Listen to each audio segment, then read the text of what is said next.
asalaamaaleykum wa rahmatullah taala wa barakaatu Galaxy TV Sénégal dal leen ak jàmm ci seen émission Galaxy Actu ni ñu koy defee ajuma bu nekk tey jii nag yemoo ak fukki fan ak ñett juin 2025 du ma ci wet dinaa ci dal ak sumay naatango waaye laata leen dama leen wax di baal wax di leen baal ak di ñaan yàlla rek mu maam daal dajale ñu waat ñu def ay tabaski maam daal bii bu mu nekk sunu tabaski bu mujj te rek yàlla def dara ci poos yi naam sax newoon nañ tabaski bi xawoon na am jafe-jafe ci wàllu koom waaye gis nañ ni xar moom mujj te des ci daral yi nga xamante ñoom ñoo nekk fii di Tëgg Géej kon nag Galaxy Actu yi ñëwaat nañ dinañ sara di ci fas yéene ànd ak samay naatango saa su ne di ci dalal na ku njëkk nga xamante ni moo di doyen Abdou Gueye doyen ñu ngi lay nuyu di la ziar di la dalal di la baal wax. nuyu ñun tamit di la ziar di la baal wax di baal wax sunu téléspectateurs yi sunu internautes yi ci tabaski bi ñu jógee di nuyu Cisco di ko baalu ak moom tamit naa ne daf mel ni tabaskeem neex na mais yow sa bopp ma war a dàq parce que yaa ngi ci ensemble 300 ñaata gaa yi wax 300 000 yi donc macha allah xeer yi teel na doyen. donc vraiment di sant yàlla encore une fois si li ñu may ñu fekk fii dégg mel tabaski ji dugg si jàmm génn si jàmm Sénégal yëpp tabaski si jàmm malgré que xëy na am na ay dissonance si appréciation yi mais àdduna moo toxe noonu ñuy ñaan rek yàlla may ñu fekk waat tabaski yu bari tal ko et lépp lu ñu am ci biir yàlla gën ñu ko yombal ci topp yëpp ñu koy ñaanal vraiment ñun ñëpp ak suñu téléspectateurs suñu auditeurs yi. jërëjëf doyen et puis merci ci xeer yi mais nañ dem ci biir émission bi loolu daal rek xamal ni man xeer bu ñëw rek bul wax woyaa yooyu ndaxte man maa la ko dal voilà donc li ñuy def rek dañuy allier li nga xamante ni moo di bonheur ak li nga xamante ni moo di émission bi di ci dem Cisco mon cher confrère nuyu naa la di la baalu àq. maa ngi lay fay yaa Mouhamad di la déwénati di la baalu àq ndax yow bu amee loo ma àq maa la amee àq di baalu àq doyen ndax moom ñun dañ ko war di baalu àq chaque jour. J'avais un professeur qui me disait bu gëléem di waxtaan ak bëy xamal ni gëléem bi ci def effort la dëkk ba mun a waxtaan ak bëy bi ndax waaw te moom loolu la ñuy defal kon ñun dañ koy ameel njukkal et di kontaan bu baax di kontaan si te di baalu àq ñi nga xam dañuy suivre parce que nit def na dara kenn topp ko nit nekk na ci dara kenn xoolu ko te ñun ñuy def di juum surtout man di juum parfois ma wax bu ëpp mais ba tey musuma gis ci commentaire ku ma wax bu ñàkk teggin donc ñoom ñu baax leen di leen baalu àq ñoom ñu ñuy suivre parfois ñu yàq seen jotaay ndax bu ñu commencé ñu bàyyi leen doon rek di leen baalu àq waaye di leen baalu àq di ñaan yàlla rek yàlla nangu tabaski yëpp te di firndeel rek li ñu yàgg a wax gis nga fii nii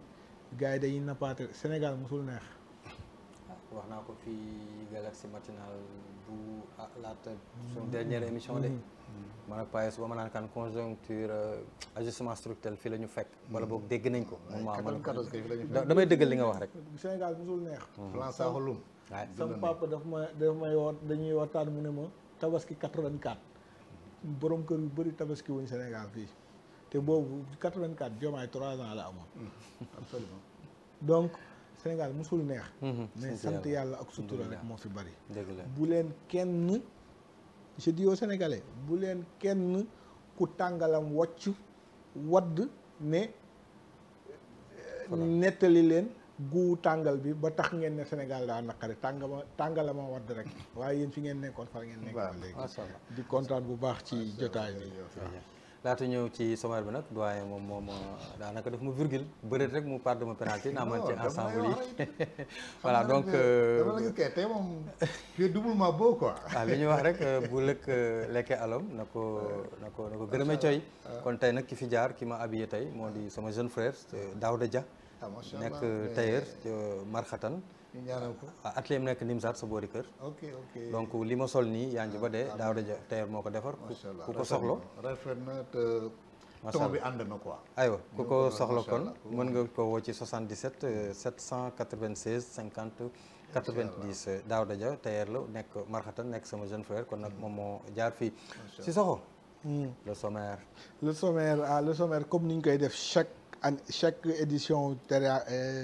lii di Galaxy Actu dañuy commencer par sport sport nag bu ñu waxee sport gis nañ ni gannaaw ba ñu fi dóoree Brésil ñi naan dañ koo tandu dóoroon fi France 2002 ñu naan dañ koo tandu jàpp nañ ñi nga xam ne ñoo wax ni ñoo créé football fekk leen seen dëkk def leen fekk si leen dóor leen ñu koy def di les Lions du Sénégal loolu nag waxu supporter bi la deuxième point bi dinañ waxtaan ci ki nga xamante ne mooy Moustapha Diakhaté ñu jàpp ko ci affaire offense au chef de l'État ñuy wax nag ci article 80 ak article 253 bi nga xamante ne nit ñi waxoon nañ ñi war nañ ci xoolaat coppite bi di wax ci beneen bi di tournée présidentielle bi nga xamante ne économique bi nga xam ne président Diomaye Faye mi ngi koy def fële ci bët gànnaaru réew mi comme yow ni ngay waxee bët gànnaaru réew mi mu koy wër te tey jii mu nekkoon fële ca Ross Béthio je pense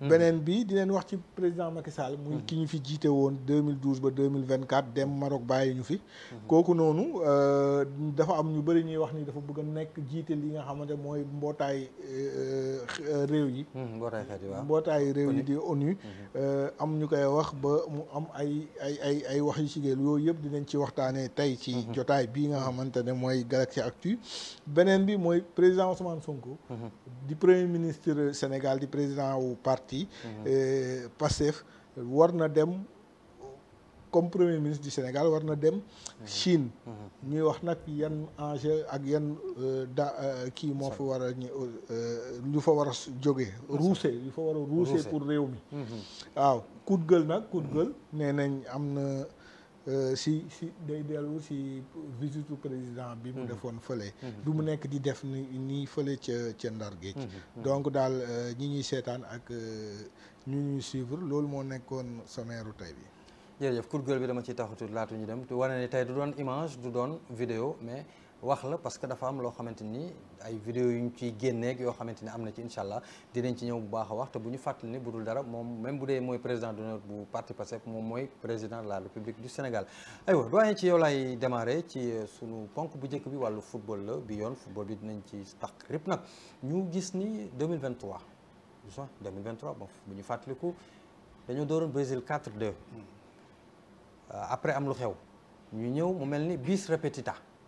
foofu it une équipe remaniée la ñu tegoon fii équipe plus ou moins type sax la ñu teg ñu ñëw ak Angleterre dóoru ko dóor yoo xamante ni ba léegi gars yi ñu ngi koy daal di jubilé question bi ñu njëkk a laajte moo di ni d'abord sa jàngat par rapport ak victoire booba nga xamante ni mais di fàttaliku ni dóoroon nañ Brésil ba noppi am lu fa xew ñu ñëwaat dóor Angleterre. dóor Angleterre. waaw macha allah bu Thomas Tuchel. waaw tuxal nañ ko quoi bon di féliciter suñu Lions yi et tout l'encadrement technique parce que je pense que man li ma gëm te mu mas a nekk mooy Sénégal danger la pour les grandes équipes ça a toujours été comme ça le Sénégalais n'a jamais eu de complexe devant une grande équipe même bi fi grande équipe yi France 63 lañ ko dóor fii tournoi de l'amitié. ci lañ ko njëkk a dóor alors. oui dañ ko njëkk a dóor donc après maintenant ay Brésiliens ñëw nañ fi mais bu la ko lay jaw di nettali mais c'est des matchs épiques yoo xam ne vraiment c'est ay kii rek lay bon xam nga temps amateurisme loon c'est la ñuy kii jaay donc je crois que et que beneen bi mooy aujourd'hui ñëpp d'accord nañ ne Sénégal c'est une équipe de classe mondiale.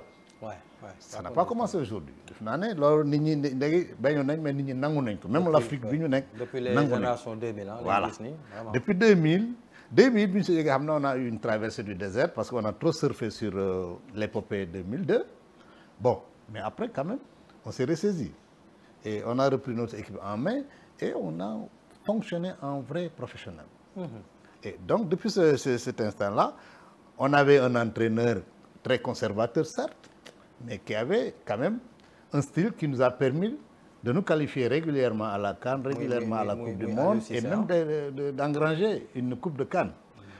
mu dem et c'est là débattre nañ ko fii changement bi. contrat bi jeex na jeexul tout ça à l'époque j'avais dit que le changement en tout cas ce changement à mon avis était le bienvenu parce que je crois que l'entraîneur qu'on avait atteint un niveau boo xam ne je n'étais pas sûr que les mutations yi nga xam ne moom la club bi équipe bi soxla woon war na ko mën a indi. On a changé et il y a eu beaucoup de doutes dans certains esprits. Beaucoup de gens ont dit comment ça va passer, quelqu'un peut-il remplacer Aliou Cissé nan lay demee. Et on a vu ce qui s'est passé. Thiaw est venu, il a démontré qu'il était capable de marcher sur les pas d'Aliou Cissé, sur les pas d'Aliou Cissé, et même de faire peut-être autant ou mieux que lui.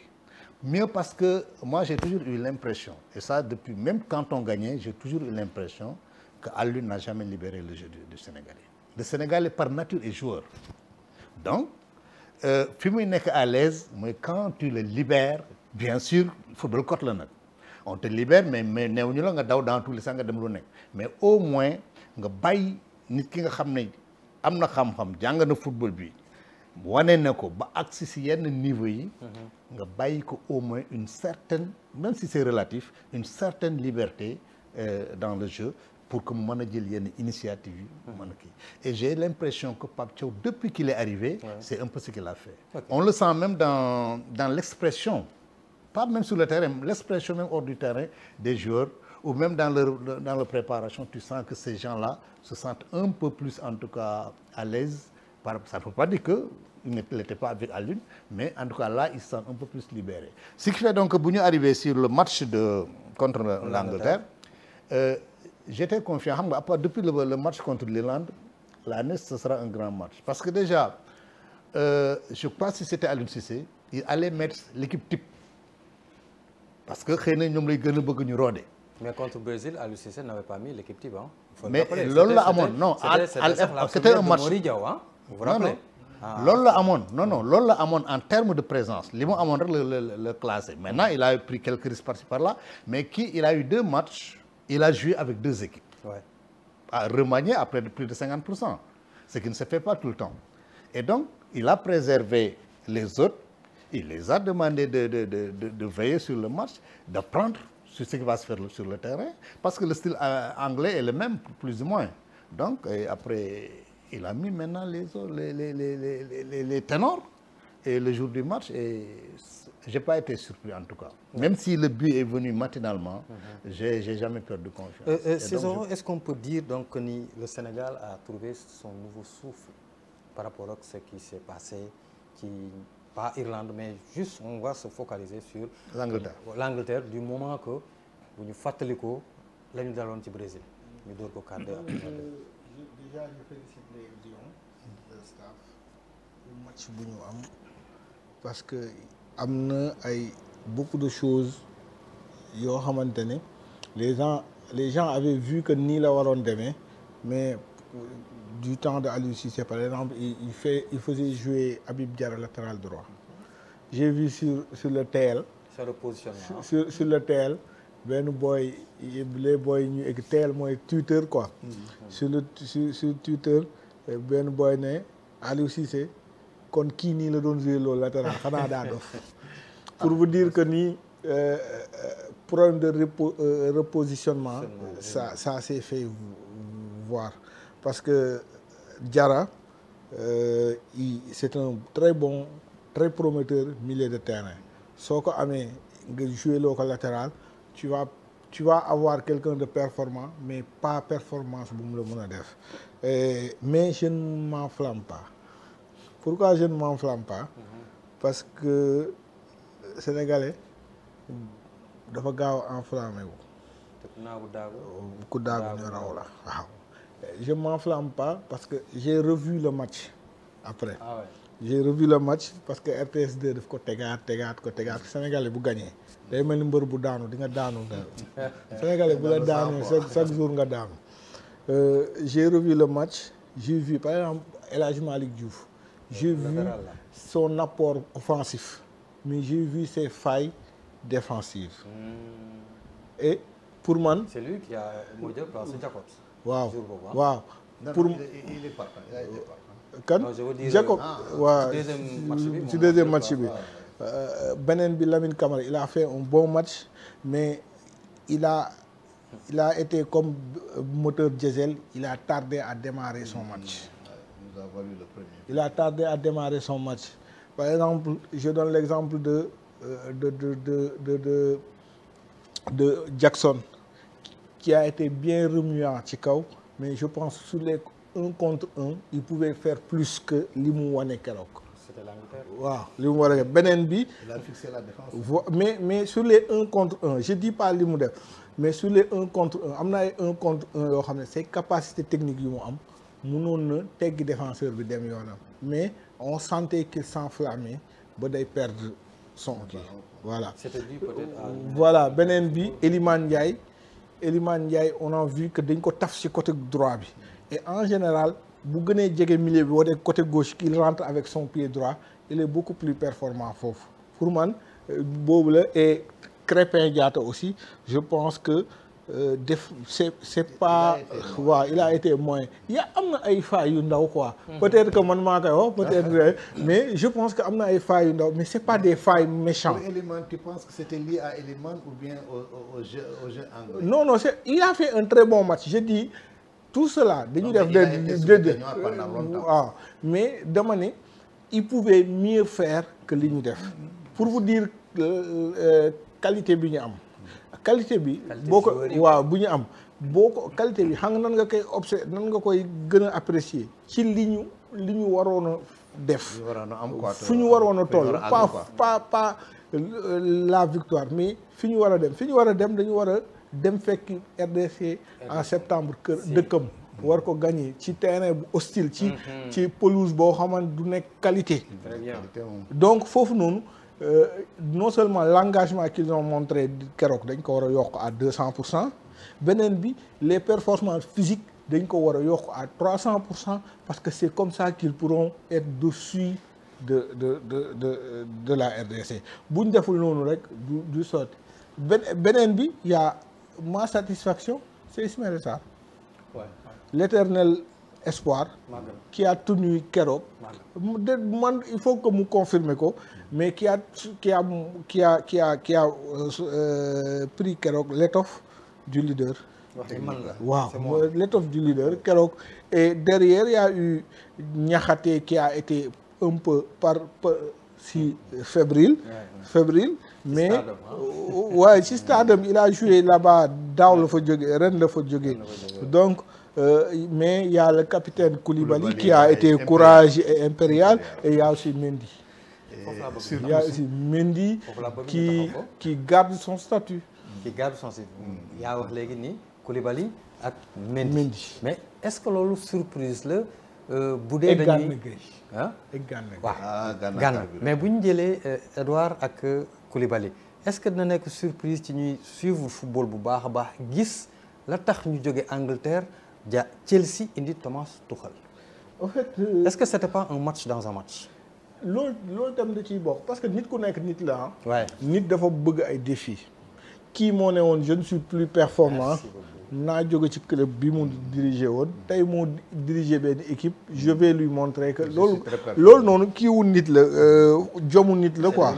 C'est très humain nit dafay am jom te boo amee jom day tax nga mun a yëkkati sa performance fenn foo xam ne nit yaakaaru la fa loolu aussi day am parce que gis nga loolu bu ñu ko bañal nit mais au-delà de ça mais Edouard Mendy Kalidou Koulibaly Gana Gueye c'est la mooy c'est le noyau la colonne vertébrale de l'équipe nationale mais on voit qu'ils sont les plus âgés mais booy seet depuis quelque temps ce sont les plus productifs ce sont les vu leur performance en club du ma wax équipe nationale même en club c'est l'un des ce sont les 3 joueurs qui performent le plus à leur poste. Ça il faut le dire ba pare boo gisee beneen aspect bi dans notre attaque il y a l'absence de Sadio Mané même si on a gagné il faut se dire que Sadio Mané ça pouvait être beneen niveau il y a le jeune Assane Diao qui n'est pas là ça pouvait être un autre niveau donc pour vous dire que man je m'enflamme pas man nank Sabali lui il a dit que bàyyi na non le jeune. le jeune Sabaly waaw en fait le jeune c'est en fait lii mooy vrai changement parce que Aliou Cissé il donnait pas assez de chance aux jeunes day woo par exemple un jeune comme Dion Lopy ñëw na plusieurs fois équipe nationale mais li mu football bëriwul Dion Lopy ñëw na plusieurs fois équipe nationale mais on voit que Sabaly ñëw na 3 fois ak Pape Thiaw 3 fois yëpp am na des bouts de match. Donc voilà et il avait un but bu décraser loon tête bi rek waaw day dugal et ñu gis ni malgré ça mu ñëw dugal benn but contre l'Angleterre c'est ça peut booster la confiance du joueur et footballeur sportif bu amee confiance boo ko nee naawal day naaw. Et d'autres jeunes va booster aussi la confiance d'autres jeunes. Effectivement. li nga wax sànq ci jeunesse bi donc doyen on peut dire que ni l'absence de Sadio ne c'est pas vraiment comme ni ko si ko waxee léegi moo ci dugg que ni sentiruñ ko daal. heureusement. Pourquoi heureusement. Non heureusement parce que su doon Sadio bu ñëwul du ñu am dara. c'est trop risqué pour le Sénégal. Très bien. Sadio est en train de prendre de l'âge et nit la mën na am un jour mu am problème. comme ni mu amee nii. bon les gens spéculaient mais finalement c'était un pèlerinage. moo tax gàllankoor daal voilà. donc je pense que Sadio peut-être comme ni ko Ciss waxee aurait pu peut-être éclairer davantage l'attaque peut-être on aurait pu perforer davantage mais à 3 déjà on est bien 3 buts marqués en l'absence de Sadio je crois que c'est une performance et c'est trop de bien ne nuit pas bu Sadio ñëwee day gën a baax donc je crois que y a pas le mettre sur la touche il a encore sa place dans l'équipe et il est encore performant maintenant comme ni ko Ciss ko waxoon keroog il faut l'utiliser dans le temps et dans l'espace surtout waaw nga xam comment tu vas l'utiliser et c'est bon temps nga koy utiliser donc c'est important donc Sadio je crois il est là et je crois il a dû être très content de voir ses camarades faire ce travail-là comme ils l'ont fait bon maintenant son avenir tant on parle de. Est-ce que teelul pour ñuy wax sur son avenir. Bon. Parce que ba léegi il reste sélectionnable c'est Cisco ah. non pas au Sénégal là je dis dans son club dans son club non son avenir dans le club non. Sadio tant qu'il pourra jouer il jouera. Maintenant l'intelligence mooy nan la ko entraîneur bi di utiliser en fonction de son expérience et en fonction de son âge et de ses performances. beneen boo xamante ni aussi Cisco dañ ci ñëw ci ñaari match yi Irlande ak Angleterre booy xool dañooy am ay début yu xaw a lent xaw a le temps que ñu jël rythme mais buñ dajeek équipe yoo xamante ni duñu Irlande duñu Angleterre est-ce que dina baax si ñun parce que chaque fois dañuy gis ni il faut que moteur bi tàng pour ñu gis Sénégal. on marque chaque fois on encaisse les premiers. Ouais. Mais avec un jeu très timide quand même. waaw mais foofu noonu c'est la réaction c'est vrai que on doit travailler gis nga ces failles là. dañ koy fàtt gis nga ces matchs là bu euphorie yi jàllee moo tax moi j'ai pas voulu. parler m'enflammer parce que bu euphorie yi jàllee loolu c'est une faille. Travailler sur les 15 premières minutes. Comment faire pour résister et face à l'adversaire sur les 15 premières minutes, après commencer à déployer. Parce qu'après les 15 premières minutes, chaque fois on se déplace sur. Par exemple, en premier mi-temps, contre l'Angleterre, on a eu 6 tirs cadrés. 6 tirs cadrés. Ben bi moo ci dugg. Ouais, non, on a eu 6 tirs cadrés. Ne serait-ce qu'en premier mi-temps rek am nañ 6 tirs. Dans l'élaboration du jeu, notre jeu a été beaucoup plus construit que celui de l'Angleterre. Gis nga ñun Pape Thiaw avec son il a utilisé les excentrés qui rentraient à l'intérieur, ouvraient l'espace pour les latéraux qui montaient avec un El Hadji Malick Diouf boo xamante ne dafa am lu très rare maintenant, ce sont les centres en mouvement. mu ñëw ak ses centres en mouvement et ces centres très précises et ça selon na anglais ba pare sa vitesse un joueur très rapide bu ñu doon gi muy Walker mais la vitesse du boy daf ko sonal de telle sorte que après tu as vu qu'il a terminé le match mais très difficilement beneen bi l'intelligence d'Ismaïla Sarr de ne pas obstruer la couloir, ça a été intelligent pour moi. ça c'est des phases de jeu qui ont été travaillées à l'entraînement et loolu c'est le mérite de l'entraîneur parce que moom mooy toog travailler des phases de jeu et ces phases de jeu là da nga koy gis da ngay seetaan man mi nga xam ne xaw ma football xaw ma dara man je peux t'expliquer nii li may wax ni mel ne Alpha Ciss mooy wax fekk man xaw ma dara ci football mais fii nous on a une tête pour réfléchir mais on a des yeux pour regarder et li ma lay wax ni ku ko seetaan gis nga ko et ça c'est ce football élaboré là que li ñu gis Aliou Cissé benn style la quand Pape Thiaw est venu il a dit que man sama style c'est offensif. waaw ku ci nekk ak li ngay c'est l'attentiste. Aliou son style c'est doo ma dugal waaye boo xulee ma dugal la moom à la Lac de Guiers lay bëree. Bon pour clore ce chapitre doyen donc mën nañu wax. sinon pour moi je pense que quand même on n'a pas notre début face à l'Angleterre. Quand l'Angleterre marquait à la 7e minute le Sénégal possédait le jeu. mais au ralenti quand même. mais xam nga les professionnels c'est comme ça qu'ils jouent. daf ñu li tax ma teg ko mooy daf ñu dal ci ñaari match yu tegale. yu tegaloo.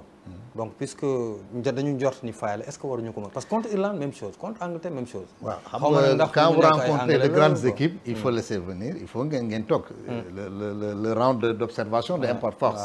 mais soo seetloo Sénégal en Afrique ici en général avant la 15e minute le Sénégal dugal na. bu nekkee dans son bon jour avant la 15e minute le Sénégal a marqué c'est que nag les joueurs maintenant leur façon de jouer Cameroun noonu la daan def day mel daf lay nelawloo Cameroun dañuy jouer da ngay mel ne dañuy daagu mais bu ñuy accélérer di la romb mais tu ne les vois plus donc je crois que c'est peut-être un peu dans leur façon de faire mais Sénégal bu doxee dëgg en tout cas en Afrique li ñu tàmm fii en Afrique mooy bu Sénégal doxee dëgg avant la 15e minute en général on marque le premier. Voilà pour clore peut-être sujet Sénégal bi Sénégal RD Congo on doit s'attendre donc à. boobu nag moom beneen marche la. bien que nekkuñu fi pour def ay prédilection yooyu mais lan la ñu war a xaar parce que aussi ci ay anglais lañ jëm ci ay anglais africain. un match très difficile. ouais. un match d'homme. un match d'africain. Un match où il faudra souffrir pour gagner. Voilà. Il faudra saigner pour gagner. Et moi, j'ai confiance à ces gars-là. Il faut être combatif, très très combatif. Ça. Avoir un bon mental. Un très bon mental. Surtout pouvoir supporter les désagréments, ça peut être les conditions en Afrique, les conditions de voyage, les conditions de résidence, les conditions du terrain, les conditions climatiques, tout cela boo ko boolee mun na nekk un match difficile. Surtout que et boo jëlee sur le plan sportif la RDC si compétition yu mujj yi fait partie des meilleures équipes africaines. Ils ont une très belle génération. Ils ont une très belle génération de joueurs actuellement. Donc tout cela boo ko combiné donc ça sera pas facile gagner leen surtout seen dëkk et ils ont un jeu très mûr c'est-à-dire ñoom comme ils ont joué ak ñun fii ñoom mun nga leen mener ñu nekk ci mais duñu bàyyi. À un moment donné boo fexee ñu am demi occasion dugal ko. Ouais, par rapport ak ce qui nous attend ci sunu match. C'est une égalisation bi défense bi nelaw fraction de seconde. Voilà donc ce qui nous attend ci match bi nga xamante ni moo nekk Sénégal RD Congo ci la ñu jëm. Ah oui bien sûr faut leen jëm c'est un comme ni ma ko waxee ce sera un match pas simple du tout parce que RD dafa bëgg a dellu mondial. gëj nañ fa lool. ñu ne dañu ñun ay abonné kii lañu. abonné lañu. ñun ay abonné lañu ñun abonné ñetti yoon rek lañu. waaw mais si périodicité bi nga seet. depuis 2002 nga def fi 3 fois. Donc macha allah benn lañu raté defe naa bu 2006 bi ak 2014. waaw ak 2010 bu Afrique du Sud. 2014 yow li nga raté bëri. bon d'accord quand bien même que raté nañ. ñaar lañ nga tegle yéen Sénégal yi laa dañuy gaaw a am leen. waaw d'accord non mais néanmoins.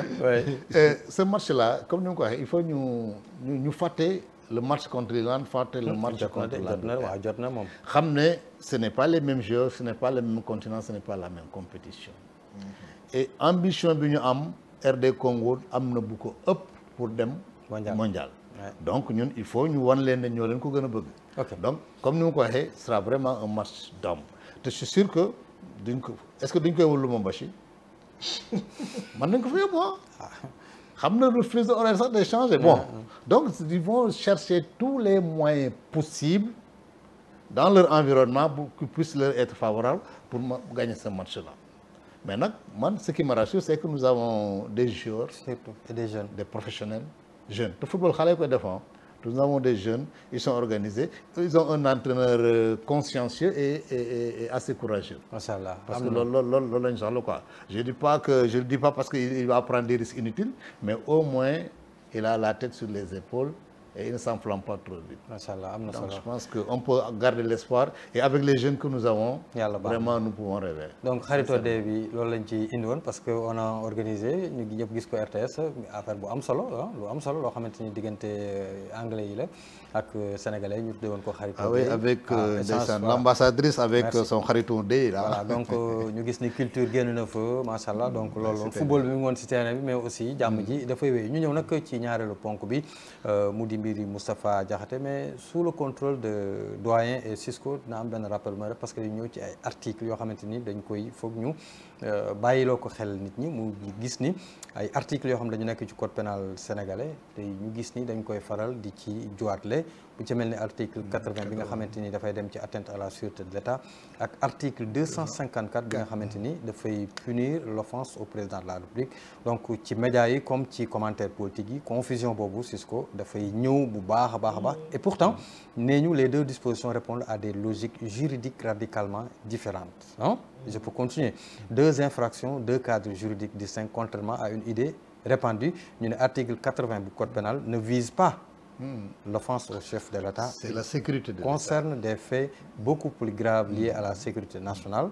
Donc ce texte réprime les manœuvres et actes de nature à compromettre la sécurité 254 parce que dañ ci taxawaat en revanche s'applique lorsqu'une personne publiquement offense publiquement le président de la République par des écrits, des propos, des images ou tout autre moyen d'expression publique. C'est-à-dire il fallait que ñu indi taxaw seetlu boo bilee Sissoko parce que gis nañ ni bi ñu jàppee ki nga xamante bi ñu wooloo Moustapha Diakhaté coow li bari woon ñi naan article 80 ñi naan article 254 mais déjà li ñuy teg ci table ji mooy Moustapha Diakhaté bi nga xamante ni woowoon nañ ko am lu mu waxoon ñu woo ko bàyyi ko ñu ne waat déetawaay mu am lu mu waxaat ñu woowaat ko te laata muy dem mu def texam mu def ñaari texte ni dinaa dem benn ñaar mu ni bu ma demee du ma wuy benn question du ma signé PV xam naa ne dañ may tëj kaso te bu ma kenn seet Cisco en fait bon déjà concernant ces deux articles exact ouais. D'abord c'est bon je pense que war nañ dépasser dafa am ay articles yoo xam suñu code pénal war nañ xool nan lañ koy dindee par exemple l'offense au chef de l'État war nañ ko xool nañ lañ koy remodeler xool nañ lañ koy changer parce que aussi faut pas dindi ko ba ku mu neex toog wax lu la neex au président de la République. Encadrer alors il faut l'encadrer il faut l'encadrer et même pourquoi pas xalaat sax ni chef de l'État buñ ko waxee mu war a mun a porter plainte yooyu yëpp yooyu nga taxaw ci bu baax a baax le chef de l'État dem porter plainte waaw yooyu da ci am ñu xam ni moom liñ ko wax ni naqari na ko parce que parfois mun na nekk mun nañ jël boo xam c'est le maître des poursuites mooy dégg nit wax dara mu dem jëli ko sans pour autant sax ni le chef de l'État sax dégg na loolu ba mu koy naqari xam nga loolu te mun na am parce que c'est des possibilités le maître des poursuites mooy le procureur bu déggee nit saaga le président de la République wala mu offensé ko moom il s'autosaisit dem jàpp directement il s'autosaisit mun nañ def nag de telle sorte ki ñuy wax ni dafa saaga mooy loolu yëpp c'est des propositions xool na la ñu gën a taaree beneen bi l'article 80 koo wax mu ne l'article 80 waxul benn yoon offense maintenant nag Sénégal dafa am des vendeurs de mirage et des courtisans politiques léegi nag ñooñu nag ils prennent di lépp def ko benn njambaan di ko jaay nit ñi ak ni ñu ko jaay beneen bi concernant sëriñ bi di Moustapha Diakhaté moom je pense que Serigne Cheikh Ahmed Tidiane Sy dafa wax ne xale du réew day xamadi parce que xamul reprend Serigne Cheikh Ahmed Tidiane Sy moo xale du réew day xamati. xam addi. day xamati. waaw moom ndax xamul. xamul moo tax man la nga reprendre. léegi réew nag ma nga koy def. réew nag ma nga koy def. moom waaw Serigne Cheikh Ahmed Tidiane Sy loolu la wax te Moustapha Diakhaté ki nga nit bu mënul joxe cër mérité wul cër man je peux être contre quelqu'un mais dinaa ko respecter. war ma daal. dinaa ko respecter quand je te dis d'accord ma sax je te le dis de manière très courtoise. surtout ci penc mi foofu la ñu war a toll. surtout ci penc mi ci penc mi. ba pare beneen bi moom mag la dañuy waxal ci wolof comme wolof njaay lu ko neex mu wax mag jar naa bàyyi ci réew est-ce que mag yëpp la. mag buur la. day am exception. mag lu ko fal buur dara parce que mag bu tollalee boppam lu ñuy tere xale rek kooku mënul falu buur. mérité mënul falu buur beneen bi. kaso wallaay man dama jàpp ni même li mu def nii ak lu ma d'accordul ci wax ji mu wax yëpp li mu def nii jarul ñu ko yóbbu kaso jaru ko war nañ trouver des peines alternatives à ça d'accord naa la mais dafa am beneen jàngal boo xam dañ ma ko jàngal te ki ma ko jàngal di doyen Tidiane Kassé moo ne ko suñ prof presse écrite mu ne ñu boo leen bindee dara ci papay nit balaa ngeen kaa publier dindi leen turu papay jàmbur bi dugal leen fa seen turu papa boo leen jàppee ni ngeen di wax papay jàmbur bi mun ngeen ko wax seen papa rek publier leen. bel exemple waaye lii nii ñiy wax ni lu mu wax président garaawul kuy jàpp ni garaawul jëlal li mu wax président nga dem wax ko sa papa. parce que président dafa am ay doom bu nekkoon xale la sax dafa am ay doom et doom la bàyyi la Serigne Cheikh Ahmed Tidiane Sy moo ne bu parloo desee ku nekk na farak baayam donc bu ñu bañal kenn bu kenn jël baayam teg ko ci kaw bàyyi kenn ku nekk jox sa morom cër na dem jox sa morom cër li ngay bañ ñu wax ko sa bàyyi bu ko wax bàyyi jàmbur doyen par rapport ak kaw Moustapha Diakhaté ñëwaale un peu si les deux articles comme ni ko si soxo waxee les vendeurs d'illusions ñëw di jéem a indi confusion te confusion amul lépp leer na c'est que Sénégal ñun ñëpp ñooy am on parle toujours de choses que nous ignorons la loi ne prépare notre ressort dañuy xam na nag donc on dit que depuis l'avènement de Sonko ñëpp dañu xam loi au Sénégal mais c'est pas évident c'est pas évident peut-être beaucoup de choses ont été éclairées mais il n'en demeure pas moins que la loi est un domaine assez particulier et quand même qui relève de compétences yoo xam ne boo ko amul man boo ciy dem da ngay tey évidemment mais quand même la confusion entre l'article 80 et l'article 254 dafa yàgg Sénégal te 254 boo ko seetee xam nga 254 sanctions yi lañ fa wax mais li ñuy cité ba ñu war la sanctionner ci 254 bi mu ci 248 bi ci 248 bi la nekk fa lañ ko détaillé li nga war a wax lépp nit ba war a tax ñu ñëw sanctionner la donc fa on parle que de la sanction donc mais li ci nekk mooy dëkk lañ nekk ñi fi nekk créé ñu loi bi le procureur qui est en train de l'appliquer ne l'a pas créé le débat qui s'est toujours posé au Sénégal mooy quand on est dans l'opposition on promet l'amendement de ces articles ou d'autres une fois arrivé nga ne déet mais moi je suis de ceux qui pensent que loi bi fi mu nekk mën na fa nekk. baax na daal baax mën nañ ko aménager peut-être mais li si ko wax xam nga bu doon chef d'État saa yu waxee dara mu dem bind plainte est-ce que kon dañu demander suñu chef d'État mu nekk fii ci ay détails di lire ay faits divers rek yu demee noonu non un chef d'État ne peut pas être là bu dul au-delà de la personne c'est une institution. sama njëlbeenu kàddu rek def naa wax naa loolu. c'est une institution donc institution bi dañuy protéger pas l'homme c'est un individu ku ko tooñ foo ko tooñ am na droit comme tous les autres citoyens d'aller porter plainte. Le Sénégalais. Voilà mais comme nag maintenant le procureur il est là pour la République pour le peuple mais il est normal que ki nga xam ne moom la ñu tuddee père de la nation, même s'il n'est pas le père, mais symboliquement père de la nation, il a le droit, le devoir cër boobu moom mu veiller à ce que ñu bañ ko banaliser. Parce que bu ñu demee nag ba ku jël sa kàddu bu ñaaw sañ ko sànni si chef de l'État mais nañu jël benn xalif général ñu li ñu wax ci président ñu wax ko ci moom nga xool ce qui va se passer.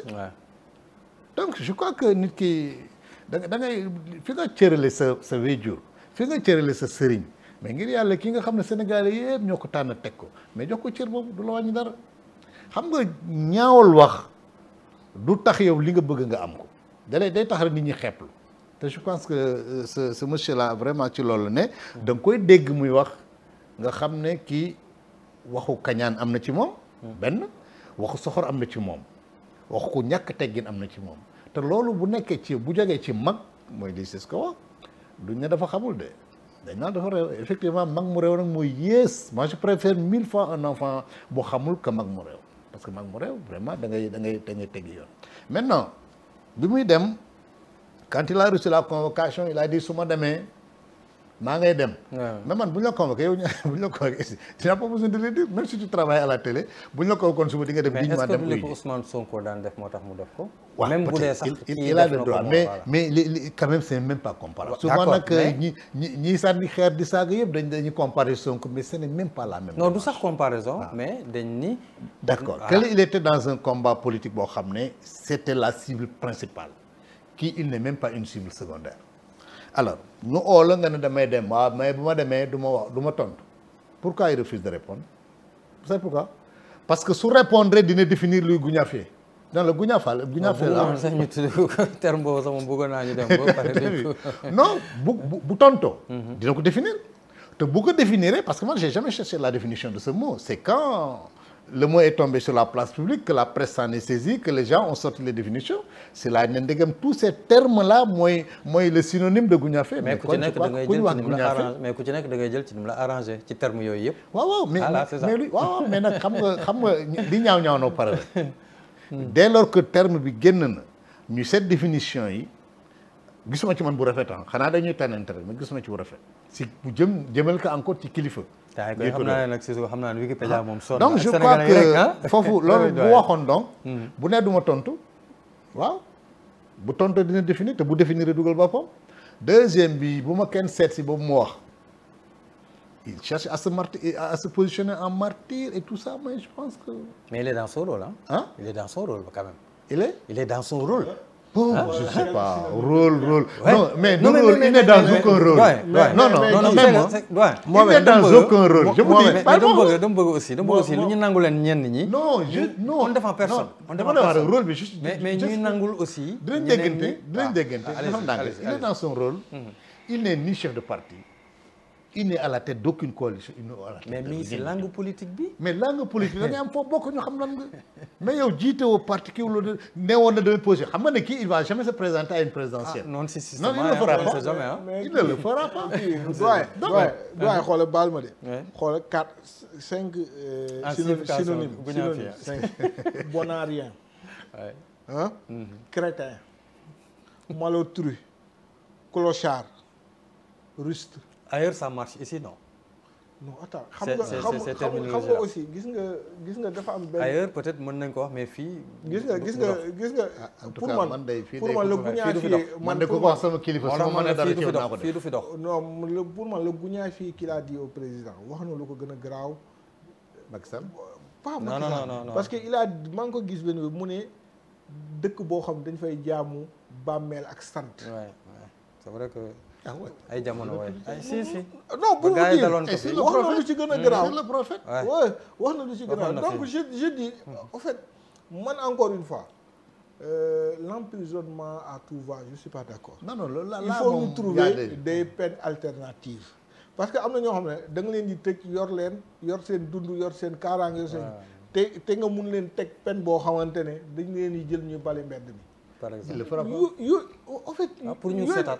non je dis pas son cas man c'est pas moom les peines alternatives man nañ il faut les peines alternatives am na ñoo xamante ne dañuy peine alternative mun na nekk yow par exemple moom am na xam-xam nee na am na xam-xam ci administration ñu ne la maire yi bële da nga leen di jàppale si benn liggéey pendant nangam. yooyu c'est des kii à travaux à intérêt général. am ñoo xam ne leen di jël ñu dem raxas douche fenn. ñu di bale fenn pour man yooyu yëpp war nañ fi dem parce que man dama jàpp ni suñu prison yi c'est pas fait pour ay nit. s'il refuse de le faire. ah s'il refuse de le faire. loolu xam nga thème kii peine alternative yooyu amagul suñu dëkk suñu réew yi. buñ ko demee ba di ko def dinañ teg ni muy amee alternative dina am beneen façon peine. buñ ko tënkee ba teg. buñ ko tënkee ba teg mais amul c'est xam nga est-ce que dina kii mais est-ce que mais proposé wul amul rien qui propose fii jàpp prison da ngay gis ñaar ñu xeex sax da ngay gis man ak nit ñu xeex sax ma dóor ko gaañ ko sax damay dem kaso. damay dem kaso en fait pour man au-delà de ça ce qu'il faut dénoncer c'est la prison à tout va. jàpp rap c'est pas intéressant maintenant ce qu'il a fait là moi je dénonce et je lui concède même bu nekkul chef de rien qu'il soit contre ce régime je le lui concède parce qu'il est sénégalais c'est son droit hein mais loo contre nit gis nga man bu njëkk quand moi j'étais pas avec Macky Sall musuma ko faral mais musuma d'accord ñu saaga ko. musuma d'accord ñu xas ko. parce que man j'ai un père koo xam ne ku ko saaga wala nga xas ko. mun naa jaay sa bakkan donc du ma nangu ñuy saaga papa ay jàmbur. et yaruñu ñu ci loolu. et boo nee dañu yàq askan bi ñii ñoo yàq askan bi te nga nekk mag ay xale di la seetaan ngay di saaga xale yi ne kon mag ñi dañuy saaga war naa mun a saaga. seetal kan moo yàq askan il y a un exemple que Marabout avait fait bi je pense ay ñu tuddi Kaolack Kaolack wax leen ci xale yi dañuy saaga si penc mi. mu ne moom nañ ko saaga. non mu oo benn taalu même ci gannaaw nekk saagaal taalu bi naal saaga c'est-à-dire ko xamul saaga. donc bu xale yi si penc mi di saaga si mag ñi si penc mi nañ ko dégg. léegi bu ñu indee mbir mi ñu tegaat ko si table bi que ni li tax Gounass yi génn c'est une histoire de protocole quand même affaire de protocole ci la lépp démarré parce que booy xool vidéo bi ñu ko seetaan gis nañ ni ci protocole diggante le président le premier ministre et le président de l'Assemblée nationale te bu ñuy xool aussi depuis que ñoom ñu ñëw le mot protocole même bu jógewul ci moom quand même nag day faral di génn nag. Mohamed. waay. sincèrement parlant parce que su may analyser quelque chose may wax damay wax man sama akulaay taala man gëw may protocole j'y crois en fait voilà c'est des connotations c'est un legs colonial gëwuma protocole yooyu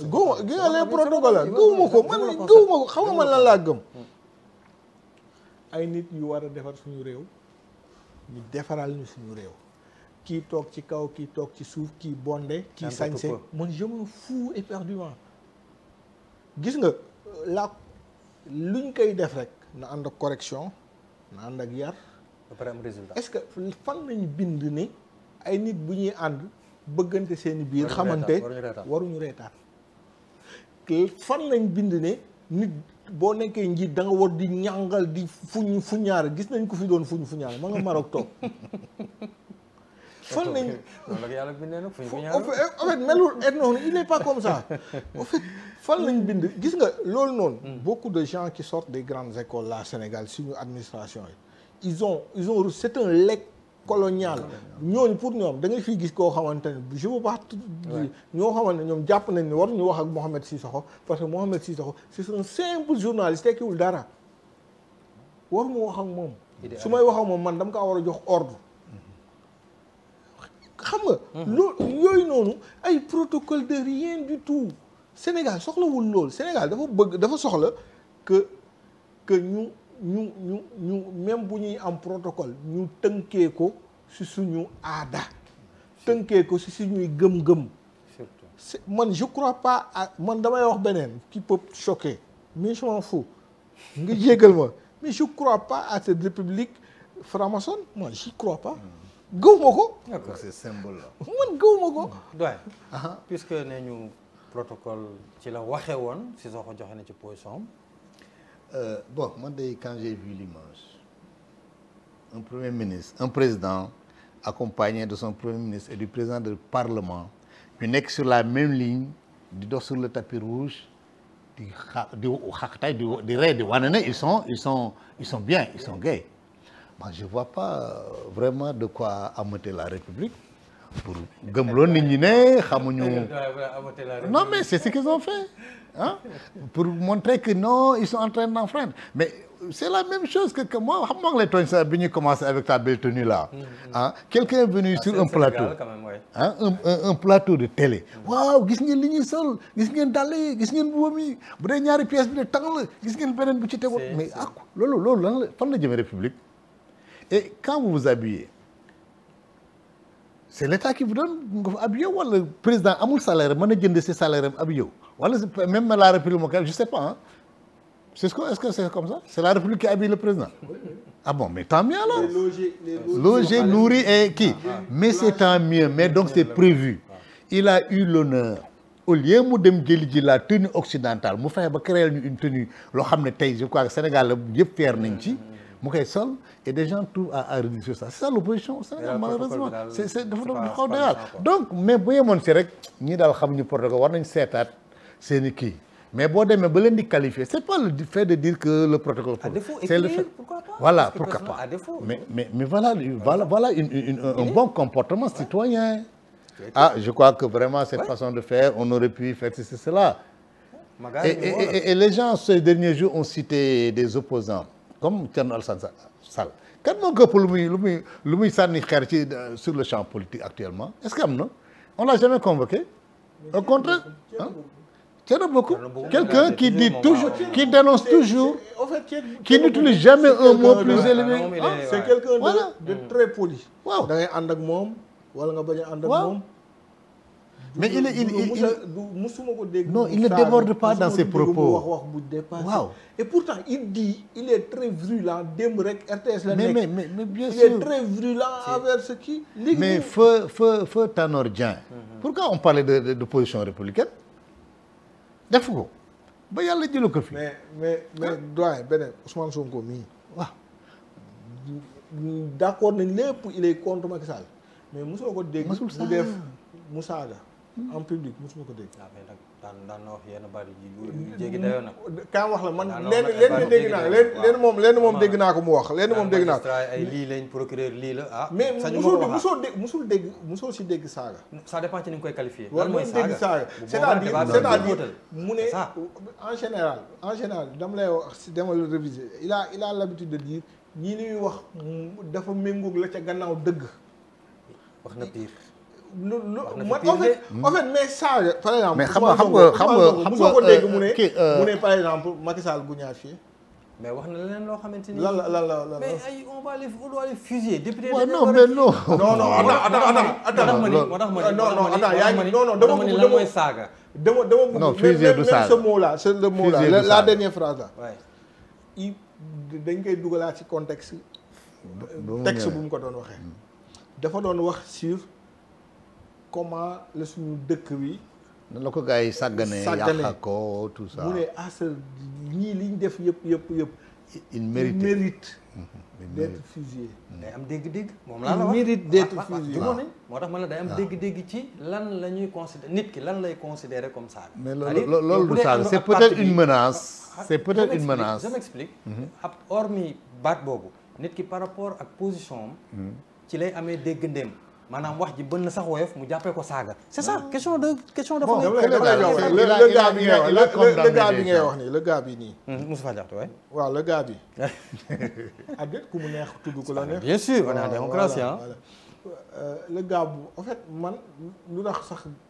bugguma ko tudd nit par exemple nit boo gëmee dara ba jël li nga gëm loolu nga teg ko ci kaw au fond ci kaw a kaw c'est-à-dire mu gënal la sax ñi la jur bu ko nit ki piétiner rek après yow kooku mënul tu la saf. mais il le faisait même avec Macky Sall ah avec Macky Sall il n'était pas d'accord depuis mu jógee ci Macky Sall aussi daan na bind ay lettres yu salé. non en fait quelqu'un ko xamul fu muy taxaw la quoi.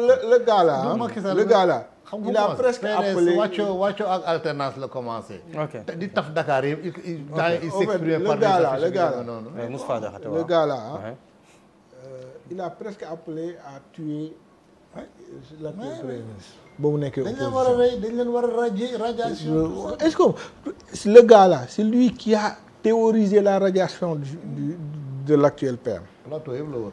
le gars là il a li mu wax ci nit lu ñaaw man wallahi lazim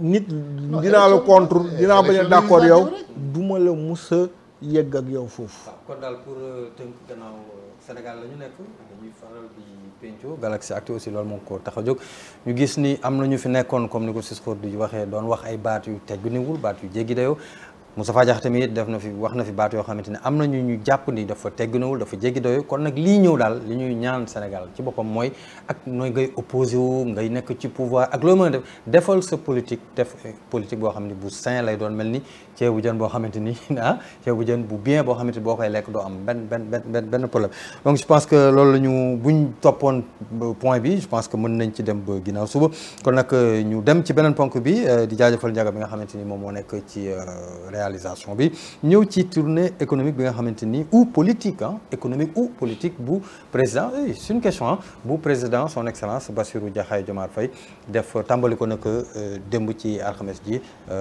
doyen. Bon, pour moi, c'est une tournée économique, en ce sens que la capitale, en principe, moo ëpp nit xëy na bu ñu am militant xëy na war nañ ko fa bari ni président demu fa. J'ai même entendu les pêcheurs de Saint-Louis se plaindre du fait que président jaarul Saint-Louis alors que ñoom ñu ngi vivre des problèmes sérieux, n'est-ce pas, par rapport à leur secteur.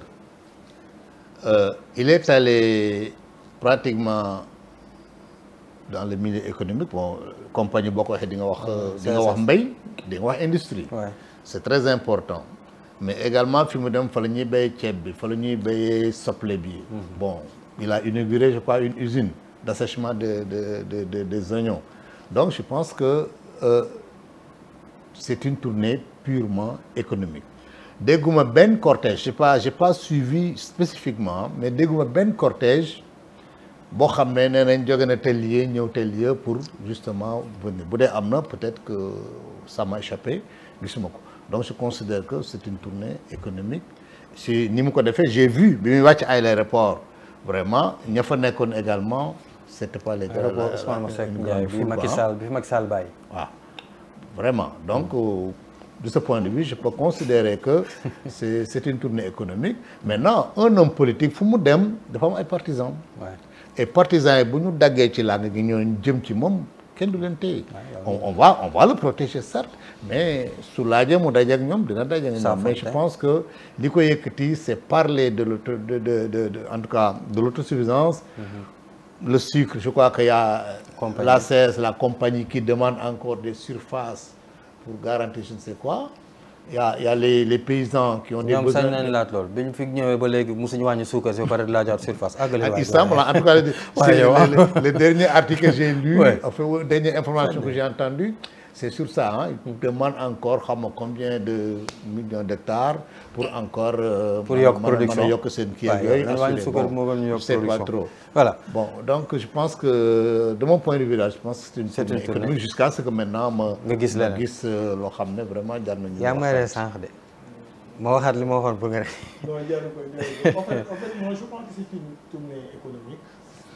Le président de la République mu ngi dem vers ci bët gànnaaw réew mi vers le nord zone boobu noonu dafa am caractéristique am c'est la zone où sort le gaz sénégalais et c'est la zone aussi c'est une zone où ce gaz-là a fait des catastrophes au niveau de la pêche artisanale ak car fi mu nekk foofu mooy Jatara mooy xeer bi gën a rëy bi ñuy nappee bi nga xamante ne récif corallien la ko tubaab di woowee fa la jën yi daan juree fa lañ daan nappee ay coof ak jareñ ak ñoom seen mu dem foofu même si bu dee seetiwul les impactés du kii là mais mu dem si beneen kii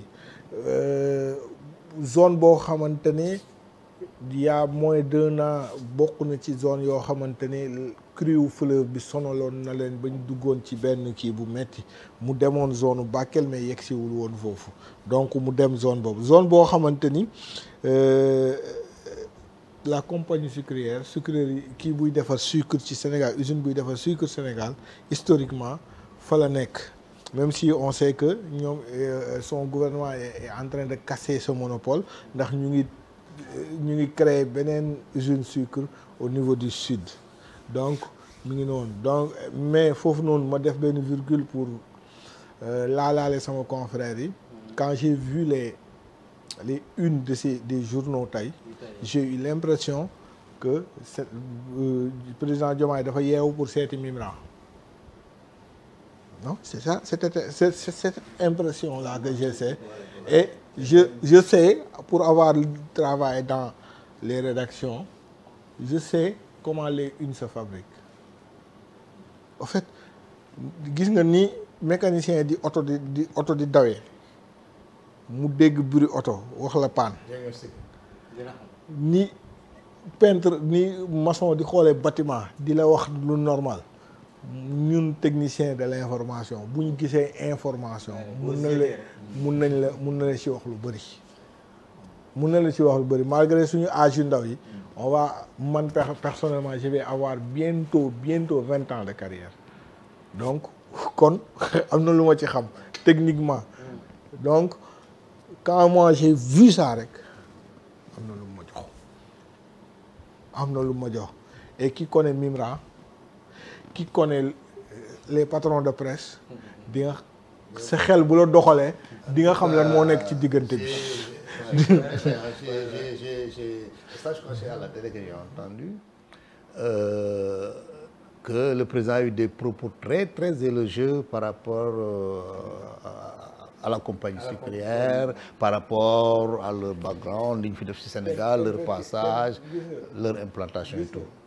Voilà. Et que ça pourrait justifier l'extension, que nous faciliter l'extension qu'ils sont en train de demander. Donc je crois que maintenant président dem na foofu ba léegi gisaguñ meeting politique sincèrement parce que c'est pourquoi le titre m'a un peu waaw meeting politique amu fa maintenant nag Sénégal lañ nekk Sénégal day faral nit et au-delà de tout président homme politique la bu demee fenn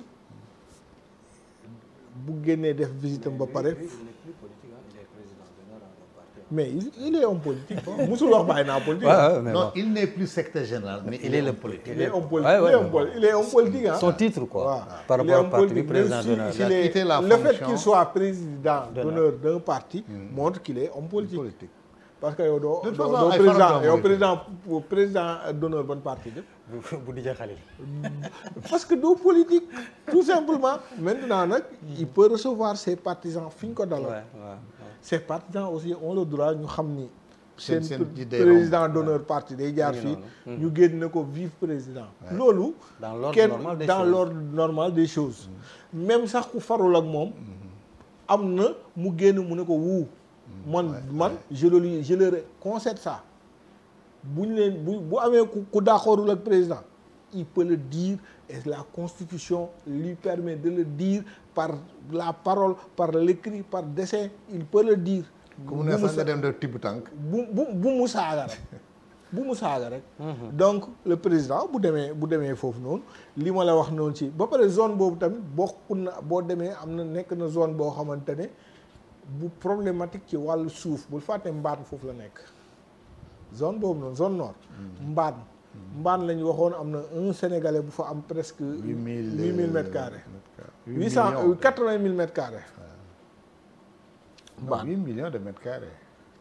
Mètres carrés lañ ko kii quoi mais en hectare c'est peut-être 80. Xoolal voilà donc si le président va là-bas ñu am ci suuf bu toll noonu des terres arables yoo xam ne jëriñul dara mu war fa dem mu am inauguré moi je dis c'est bon maintenant man ñii nii maintenant yii yëpp doy na ay dem naa fii il faut être smart c'est-à-dire dem ngeen foofu sortez-nous quelque chose de palpable boo xamante ne askan wi souffrance bii ñuy dund dina wàññeeku dañ moom du def souffrance wàññeeku moom voilà mais doyen qu'est-ce qui fait la différence donc ci tournée politico-économique bu Macky Sall ak bu président Diomaye déjà dans la mobilisation de la République parce que quand Macky s'est déplacé c'est toute la République qui s'est déplacée avec le président sincèrement sur l'image que j'ai vue à l'aéroport c'était vraiment un public squelettique j'ai pas vu trop de monde même service d'ordre bi c'était assez limité déggoo fi benn comment on appelle sillonnage route waaw bruit yi daan am nga dégg ne door nañ fii un militant de tel parti wala yooyu je l'ai pas entendu. est-ce que loolu dëkk bi métti aussi nit ñi taluñu ko est-ce que loolu bon je sais pas mais tout dépendait de l'enjeu quoi xam nga bu doon da nga jege benn façon bi avec toute la publicité qui entoure un tel déplacement déjà day orienter nit ñi boo fàttali ko tournée Macky puisqu'on fait la comparaison tu entendais Fouta Tampi Fatoumata Fouta Tampi avec ses trucs tu entendais Bougane dans sa mobilisation anti topp tànk am fii nga dégg ñu ne la ay garde du corps door nañu un opposant on a dispersé des opposants par-ci par-là mais fi mu ne c'est cool tranquille dégguma dara ces jours yi donc c'est quoi et nous savons que par nature le président Diomaye est quelqu'un de très modeste boo xam ne à la limite je me demande est-ce que bëgg na sax sëmbaloo yu bari yooyu je crois que c'est pas dans son style. Je me rappelle le président Diomaye moo ko doon def benn révélation nee na ba président Macky Sall doon def tournée au Fouta Bougane di def tibb tànkam bi dem ba Ourossogui war fa fanaan président war a ñëw fanaan ni Ourossogui Sonko yee ko il a appelé ne ko génnal foofu balaa ñi la fay fekk pour vous dire tournée yële ak tournée yii voilà en termes d'inondation des dimanches aussi sur la télé nationale et même sur les autres chaînes j'ai pas senti la même chose peut-être que je me suis pas trop consacré à la télé mais je l'ai pas senti parce que je suis les journaux de toute façon je suis l'information j'ai pas senti cette inondation excessive de l'espace médiatique n'est-ce pas par cette visite présidentielle donc ce qui laisse croire que donc c'est deux hommes, deux styles différents. D'accord. Il y a au-delà de deux hommes, deux styles, il y a un aspect, bon, je pense que rupture dans la communication. Moi, il n'y a plus ce culte de la personnalité du président de la République, où il était au centre de tout. Par exemple, moi, je me rappelle Abdou Diouf, dans ces tournées économiques là. C'était boo dindi woon photo Abdou Diouf taf fa photo Macky Sall c'était les mêmes la même stratégie boo dindi woon photo Abdou Diouf ak Macky Sall taf fa Abdoulaye Wade c'était la même stratégie avec Diomaye on sent que loolu dem c'est-à-dire c'est un président de la République qui est là mais qui ne fait pas le culte de sa personne c'est très rare nga gis benn affiche bu géante ak photo Diomaye à part élection présidentielle gisuma non en fait loolu du xaalis par rapport à sur ça loolu du xaalis gis nga cette communication là dafa amoon lu mu doon undu c'est-à-dire on nous faisait croire que loo leen dund kii ngeen koy gërëmee ils travaillent à ça les soviétiques affaires yooyu ils faisaient comme ça dañ doon jël Lénine idéaliser ko les Chinois ils ont idéalisé Mao xam nga ba jusqu'à dem Deng Xiaoping di renouveler l'idéologie de Mao di ko xalaat di ko moderniser xam nga donc daal dooguma la mais mu lay dégg mooy président Diomaye dafa ñëw dina man li man nit kese la. nit kese exact mais je vais vous dire je vais donner une autre comparaison. L'opposition à l'époque quand le président faisait une tournée économique il vous disait qu'il était en campagne électorale déguisée. Et en général, le président le faisait un peu avant l'ouverture de la campagne prochaine. Et moi, je vous dis, en tant que fonctionnaire, j'ai vécu cette situation en 93. Je venais d'être affecté à Bakel et on devait m'envoyer dans un bled là. Non, c'était pas sanction, mais bon. Après, le préfet du département devait faire une tournée. Il est venu me dire, bon, moi, M. Gueye, comme vous êtes affecté dans tel lieu et nous devons passer par là-bas, il faut que nous identifier ce poste de quoi. Ça n'a aucun sens. J'ai dit, ok. Par curiosité, je suis entré. On a fait presque une semaine. Mais dans la tournée, il y avait des politiciens. Le préfet ne prenait que rarement la parole. Tout ce qui animait la tournée, c'était des politiciens. C'était du temps de Abdou Khadre Sissoko. Et c'était un de ses neveux qui animait le truc. Donc, j'étais là, j'étais témoin que tout ce qui se disait, bon, c'est vrai, il parlait plus saraholais, je n'entendais pas, mais quand même, j'arrivais à comprendre ce qui se disait, et parfois aussi, il parlait quand même Wolof, il y a l'impérialisme du Wolof qui est un peu partout. Donc, il parlait. Parfois, c'était le français que je pouvais comprendre.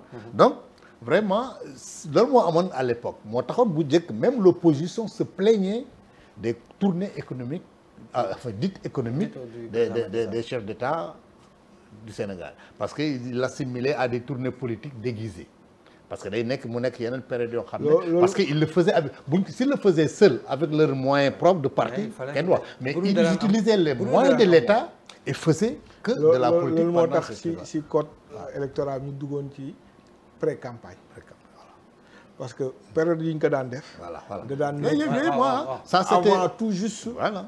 Avant élection. C'est avant le code consensuel. C'est le code consensuel. Après code consensuel boobu mu ñëwee ñu di def pré-campagne, c'est-à-dire pré-campagne amul kii amul propagande. Même dans la presse. C'est ça, même dans la presse. Et bon, le montant. Et pour moi, c'est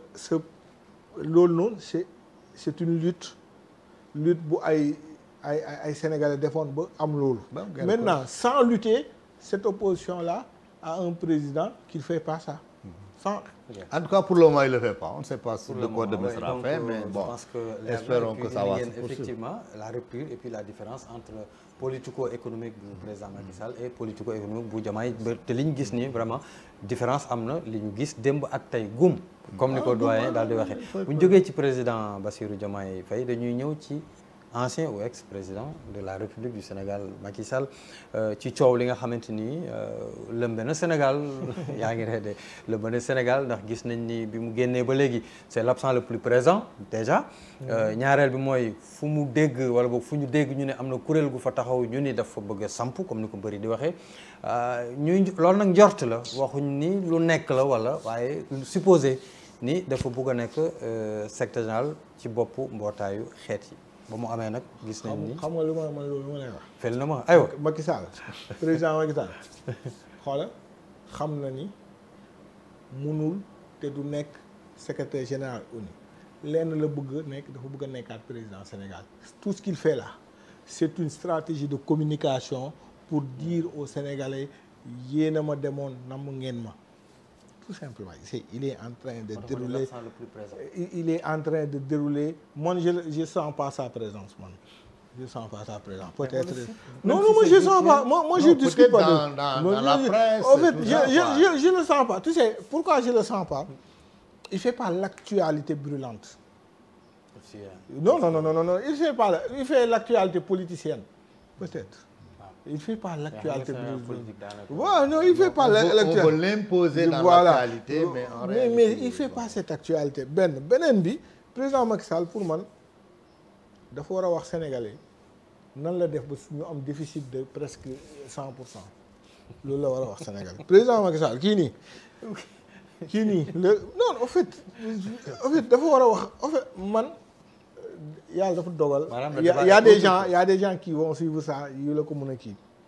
En 2011, il faisait des gens qui blessés devant l'Assemblée. C'est très très bien. Voilà. Après, ba ñu demee ba deuxième tour en 2012 j'étais avec un ami mon ami Alexandre. mu ne ma demal voté ji ma ne ko du ma voté ji. période boobu noonu y avait le doyen Adama Gaye mu bindoon benn texte waaw mu bind benn texte ne ça sera un choix entre la peste et le choléra. am na métaphore lay def de. en fait quand j'ai vu ce texte jamono yooyu dama kaa jël woon ko mag kii Alexandre mu ne woon non pas bi moom mun na bind mais pas bi dafa da ngay waaru quoi.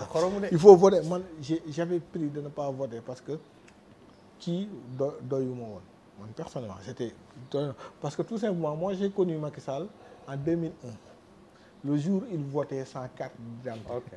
Et quelqu'un ku amul pouvoir voter sans carte d'identité buux président de bureau ba forcé voter boo ko joxee pouvoir boo ko nee sa bët bi suufa nga ci da lay duma. c'est ça qu'il a fait pour moi loolu la ñu war a wax. président kii nii loolu la ñu wax daf ñu war a wax suñu économie bi mu nërmeel ba pare falsifier les chiffres fan la ko teg daf ñu war a wax dëkk bi fi mu ko jëlee mais ay président man je vais pas en fait peut-être que je mun naa dof mais je vois quelque chose boo xamante ne ils veulent me l'imposer et man par kii nii man on m'impose rien man damay choisir ma ne lii la mais on m'impose rien et ce qu'ils veulent nous imposer kii nii xam nañ duñ ko fal kii xam na moo la ko gën a xam comme ni nga xamee sa yoonu ñibbi moom noonu la xamee du nekk ONU mais il veut revenir te wallaay kii va pas revenir. C'est une stratégie de communication. Qu'est-ce que doyen. Bon, enfin, vous savez, ça fait du... Enfin, les choux gras de la presse, comme on dit. Hein. Mais moi, je pense qu'il n'y a pas de quoi fouetter un chat. Mu dem ba sunu ministre des affaires étrangères addu. waaw addu ci moom laa si lay ñëw en fait ni mu ci addoo aussi addu ci de façon officielle. aussi xam nga Sénégal aussi yenn saa yi dañuy biaisé discours yi elle a posé des interrogations. Elle a interrogé son expérience du système des Nations Unies. Pour dire que dans ce système boo bëggee àgg tel lieu di nga mel nii di nga jaar fii di nga def lii di nga def lii di nga def lii loolu la wax. mu ne donc partant de ce constat je crois que Macky Sall nekkul ci yoonu. ñi war a mën a nekk ëllëg secrétaire général système Nations Unies. c'est man de li ma dégg loolu laa dégg maintenant les gens d'autres l'ont compris autrement pour dire que voilà elle a déjà barré la route ok alors que le pays devait question bu ñu ko posé la ci Macky Sall mu joxe son donc est-ce que moom en tant qu'autorité mënu ci wax c'est pas à elle de dire si Macky Sall peut être ou non candidat si Macky Sall a envie daal na dem poser candidature alors moi je connais pas parce que Bad on en a discuté dans une dernière émission Bad on savait que le candidat part d'un pays le pays le soutient. Est-ce que le soutien du pays est indispensable? Si le soutien du pays est indispensable, il ne l'aura pas. Parce que mënoo combattre nit si anam yi nga xeex ak moom ba jële ko fi nga koy jël di ko propulser à la tête d'une institution aussi stratégique que le système des Nations Unies. Ça je crois que ku am xel du ko def. Ça veut dire mooy jeexalal sa mandat nga ñëwaat jëlaat réew mi lii sis ko di daw lii mu ne du am. man xaw ma yàlla moo xam. Donc je pense que c'est encore de la communication, rien que de la communication. On a vu la réunion de Mo Ibrahima. ñu naan ñëw na à Rabat la woon ñu ne ñëw na on lui a privé de parole mais il a parlé on est allé même jusqu'à lui il a parlé dans les commissions. Bon xam nga pourquoi c'est toute cette nécessité cette précision là. boo xoolee doyen gi nga Mo Ibrahima. ñooñu doo fa ñëw. Quand ils ont dit dugal nañ ko ci commission ils ont senti que l'État du Sénégal là. affaire boobu neexu leen ba ñu ñëwee seen forum bi. dana ko alaaji doo ñu yàq dama toog fële. doo jël parole donc je crois que yooyu bon maintenant lui nag comme ni si ko waxee peut-être bon lui il en conclut qu'il veut revenir moi je me dis que peut-être il continue à s'agiter à communiquer pour rassurer ay nit bi ci réew mi man c'est un peu ce que je crois mais je ne pense pas que dans la tête de Macky Sall. gis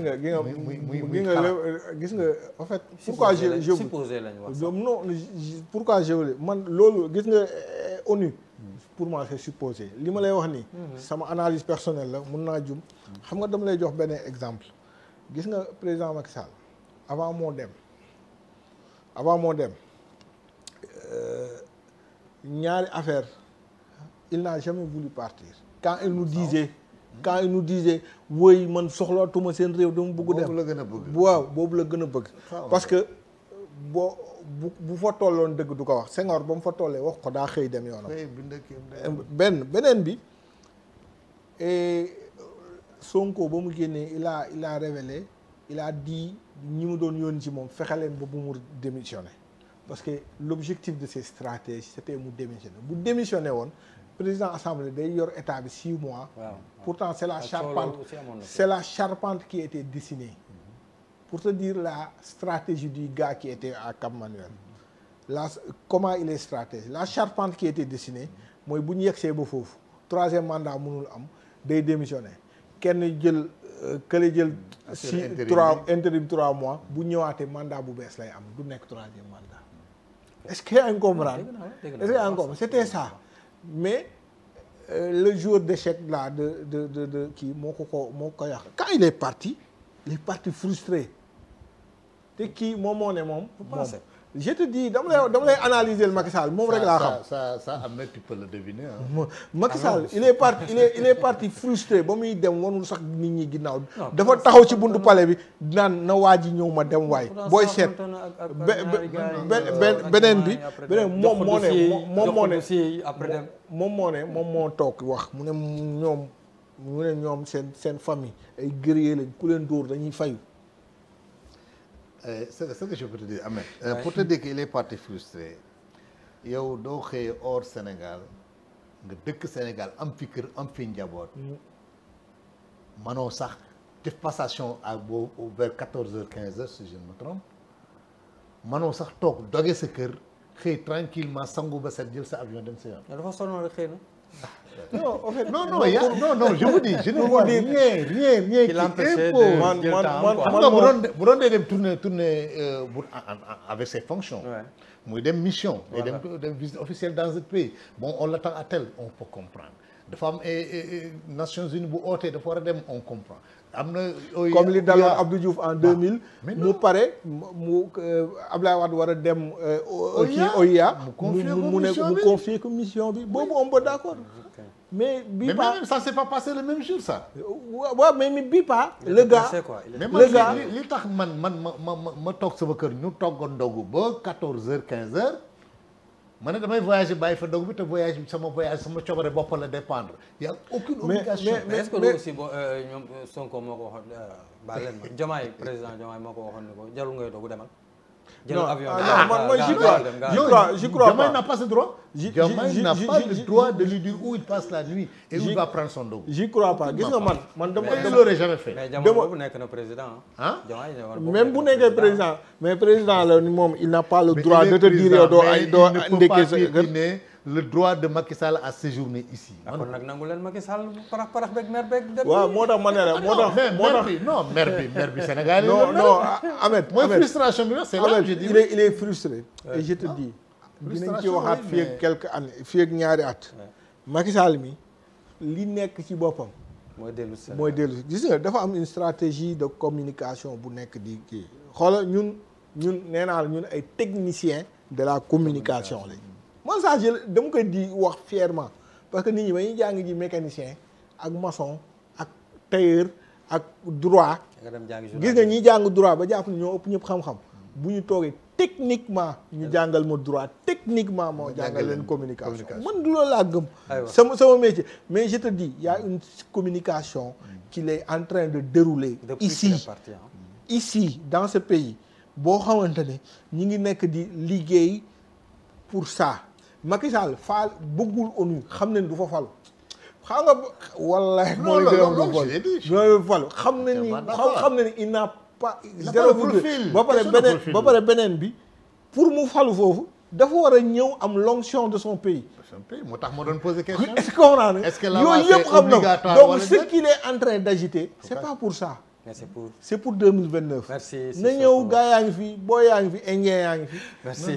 merci doyen un dernier mot. non je disais que bon bu dee loolu je crois que perte de temps la parce que tu sais mënoo am dossier il suffit simplement d'agiter dossier yi mu am yëpp pour voilà le barrer. donc chapitre bon boobu mais de toute façon ça appartient voilà ñu aux tëj politiques ils seront chapitre peut-être Macky Sall supposé ça. candidature secrétaire bu ONU ñëw nag ci enfin une excellente nouvelle pour ñi nga xamante ni dañ doon wax naan le PM du génn Afrique maanaam Afrique rek lay yem gis ni war on disait d'abord que du génn fenn. du génn Il est parti en Afrique. mu góorgóorlu def ay jéego dem ci ay mission yu ko son excellence parce que ci vérification bi ñu ko defee Côte d'Ivoire gi yëpp lu ñu ko yónni la defar terrain am ku njëkk a dem ministre des affaires étrangères président dem ministre des affaires étrangères dem après Ousmane Sonko daal di dem en tant que premier ministre donc bii aussi précision que ni forum Davos forum bi nga xamante ni Afrique Chine China Africa la ba nga xamante daanaka saa su ne Sénégal da ci daan teew mu war ñu caa teewal je pense que cette fois-ci ce sera une excellente nouvelle pour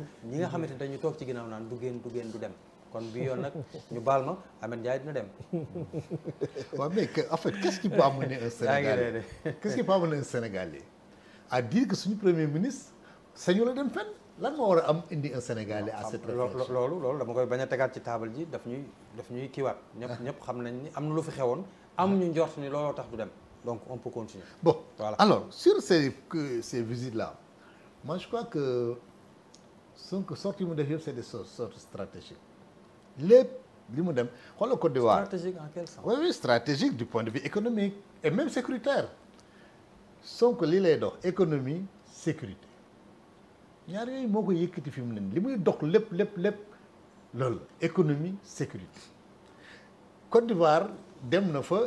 Côte d'Ivoire c'est la locomotive presque de la CEDEAO hein. Donc au moins je sais pas avec Nigeria même bu ñu seetee en termes d'échange paraît que moo ëpp Nigeria doole donc c'est un pays boo xam ne quand même il pèse lourd au niveau de la CEDEAO mais mu dem fa je crois que c'est un avantage pour le Sénégal sans compter maintenant la population sénégalaise bi nga xam ne ñoo nekk foofu donc je pense que ñu encore beneen bi leadership bi Côte d'Ivoire bien que moo ñu jiitoo lool mais ñun la ñuy tëkkale quand bien que moo ñu jiitu mais fu ñu ko tuddee ñu donc je pense que dem fa xam lan mooy indi complémentarité si entre les deux économies là je crois que Sonko ci loolu la nekk. ok Chine pour Côte d'Ivoire mënuma cibler ban kii la ci kii ah en tout cas sur l'information que nous avons entendue mais par exemple boo ñëwee Guinée c'est plus clair. Il est en train de faire mûrir ou de mettre en pratique l'idée que Atepa avait eue quand il était candidat à la présidence même bi ñu ko recalé moom Sonko la àndal idée bi mu doon wax c'était quoi? La route de l'acier. La route de l'acier en utilisant le bauxite de Guinée et l'énergie du Sénégal pour créer de l'industrie. Sonko est allé plus loin.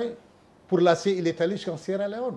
Parce que Sierra Leone, c'est une réserve, c'est presque 3 fois la réserve du Sénégal. Le Sénégal, c'est 600 millions. 600 000 tonnes, non, je crois. Sierra Leone n'est que si 1 700 000 tonnes de minerai de fer. Mais amuñ ci peut-être énergie bu ko mën a togg pour mën ko transformer sur place. Sinon, dañuy am l'obligation ou bien ñàkk pexe exporter ko en vrac, ce qui n'est pas aujourd'hui l'option des Africains. Les Africains commencent de plus en plus à vouloir, même bu dee dañuy def le traitement primaire ici, avant ñu koy exporter ñu def loolu. Ça crée de la main-d'œuvre, ça crée du plus-value pour le pays. Donc je crois que li mu doxi ji ci cadre boobu. Beneen bi la sécurité je l'ai dit. dem na Burkina. mais ñu gën a focaliser wu ci Chine bi. Chine ah ouais, bon ouais, voilà. Chine, ouais. Maintenant il va en Chine. ci forum bi ouais. Forum bi. L'ambassadeur de Chine est venu au ministère préparer la visite. Alors je crois que ça en dit long sur les attentes des deux États par rapport à cette visite. Donc on dit qu'ils vont revisiter la coopération. Ils vont essayer de développer la coopération du point de vue économique et commercial.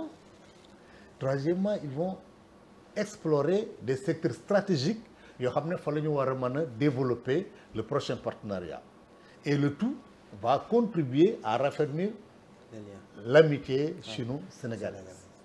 Et bu ñu xamee ne le Sénégal c'est un petit pays mais c'est une grande nation du point de vue diplomatique donc chinois yi xam nañ ñuy def te je vous dis les bailleurs les partenaires étrangers en général c'est comme le cordonnier ni mu la gisee la lay ñawale loolu lay ëwale or bu dee da nga ñëw pour avec yor sa nu ñu ko tuddee taalibe yi li ñuy yalwaan békki nu ñu ko tuddee pot yi la waaw pot yi wolof ñu am na nu ñu koy tuddee en français là ah xam ne pour ñu defal la ci sa yalwaan mais léegi moom lañ la siy defal mais boo ñëwee ne damay ñëw ñuy joxalante di diggante ñu indi la loolu parce que la Chine a besoin de l'Afrique, de l'énergie du Sénégal. Okay. A besoin de la position du Sénégal. Xam nga position géographique du Sénégal adduna bi ko soxla. Macha Allah. Donc de ce point de vue encore que Sénégal est un leader quoi qu'on dise donc Chine soxla na loolu lépp pour parfaire pénétration. Merci. Donc je pense que c'est une visite boo xam ne encore que les technologies je l'ai dit les domaines stratégiques. Le président Diomaye ba mu fa demee déjà il a déblayé le terrain sur ces questions là beneen bi mooy il va prendre parole à Davos parce que dafa am le sommet Chine-Afrique je crois am assemblée bu Davos bi daan am Europe Chine lay am ren et léegi ñu ne c'est le Sénégal qui va parler au nom de l'Afrique à Davos par l'intermédiaire du premier ministre loolu aussi pour ñi doon wax ne le leadership diplomatique du Sénégal est en train de s'effriter je crois que war nañ xoolaat seen position et aujourd'hui c'est l'Afrique qui donne du poids à la diplomatie sénégalaise en permettant à son premier ministre de parler à Davos et Davos c'est pas une petite assemblée laata nga jël il faut que ma titiller un tout petit peu que ni Chine la jëm te bu ñuy fàttaliku Pastef seen loo brasserie njëkk yi dañ ko fi dugalee rek Chinese yi dañ cee dugg ba kayital seen kaw j'espère que bu demee du leen wax loolu mais ñoom Chine lañ ko commandé woon effectivement mu lañ ko commandé ñu ne nii rek mu fees del sant Chine lañ ko wax loolu moom c'est seen mënin la contrefaçon moom seen mënin la quoi contrefaçon mais là le voyage en fait je pense que gis nga la diplomatie c'est du ressort de l'État du Sénégal le président moo ko yor comme c'est sa prérogative c'est ses prérogatives mais bu ñu fàtte ni le président mun na jël ses prérogatives ne ko premier ministre am doxal ma lii moo ko yónnee non pour ñuy wax ni non la diplomatie c'est du ressort di wax ba seen xol yi di kii moi je pense que les cardiologues ont du travail au Sénégal waaw y a les cardiologues sénégalais ils ont du travail parce que y a des gens là leur cœur là non y a les cadres en fait pour en revenir aux visites là moi je dis que Ousmane Sonko d'abord il faut rappeler que l'actuel régime leur plus grand projet Chine moo koy gérer mooy le grand transfert de l'eau l'autoroute de l'eau non dafa am autoroute de l'eau am grand transfert il y a deux trucs voilà c'est des Chinois ñëw kii l'entreprise qui a gagné est présente sur 100 pays à travers le monde Machallah et cette entreprise là dañ ko moom lañ ko jox quand tu prends le pays le plus grand projet bi nga nekk di déroulé nga jox ko une entreprise qui vient d'un pays donc loolu ça veut dire beaucoup de choses benn bërki démb RDC seen kii daf fi ñëwoon xam nga le premier partenaire de la Chine en Afrique c'est la RDC Congo seen premier ministre daf fi ñëwoon ñooy le premier partenaire de la Chine en Afrique ils viennent ici en visite de travail avant muy dem moo tax quand doyen wax ni moo war a wax au nom de l'Afrique tu vois comment la stratégie qui est en train de faire et pour en revenir un peu en arrière on a vu après bu mu jógee son périple j'écarte même l'aspect économique l'aspect qui que le premier ministre malien dit que ni ñoom ñi ngi commencé di tolérer waa CEDEAO kon l'AES ak waa CEDEAO ñu commencé di waxtaan donc loolu si ce n'est pas succès diplomatique kon nañ ut beneen tour ci beneen mot dans le dictionnaire pour tuddee ko beneen bi mooy Chine xam nga Chine leur technologie moo gën a bokk na si gën a développé ci àdduna bi et ñun dañu toll ci étape boo xamante on a besoin d'un transfert de technologie et loolu Chine bokk na si ñu ci gën a mën a jàppale donc ñun bëggatuñu suñuy ressources naturelles ñu koy transformer yeneen dëkk on a besoin de l'industrie lourde ici comme on a besoin de l'industrie lourde de la sidérurgie ñi gën a doxle technologie mooy la Chine bu leen demee parce que dafa am sommet Davos boobu mais premier ministre dafa am visite officielle de 2 jours gis nga ñetti jours kii am na Chino Afrique am na Davos am na visite officielle. Il a 5 jours, c'est du 22 au 27. Voilà. 6 jours. yaa ngi gis loolu. visite ci biir visite ci biir visite. Pour vous dire et pourquoi le choix de Ousmane Sonko c'est li Tiken Jah Fakoly wax il cristallise en lui l'espoir de toute la jeunesse africaine et ça qu'on le veuille ou non qu'on soit avec lui bu dem dëkk bu mu dem nga gis jeunesse bi niñ koy accueillir maintenant si celui-là mooy toog l'Afrique moom du président mais les présidents africains jox ko mu wax à leur nom yónni ko wax ko à leur nom ci ndigalu kilifaam di président Sénégal pour man c'est à notre honneur ñun Sénégalais maintenant il faut que les résultats suivent man je le dis waaw je le redis il faut ñu wàññi coono askan wi parce que coono du fi jeex mais na wàññeeku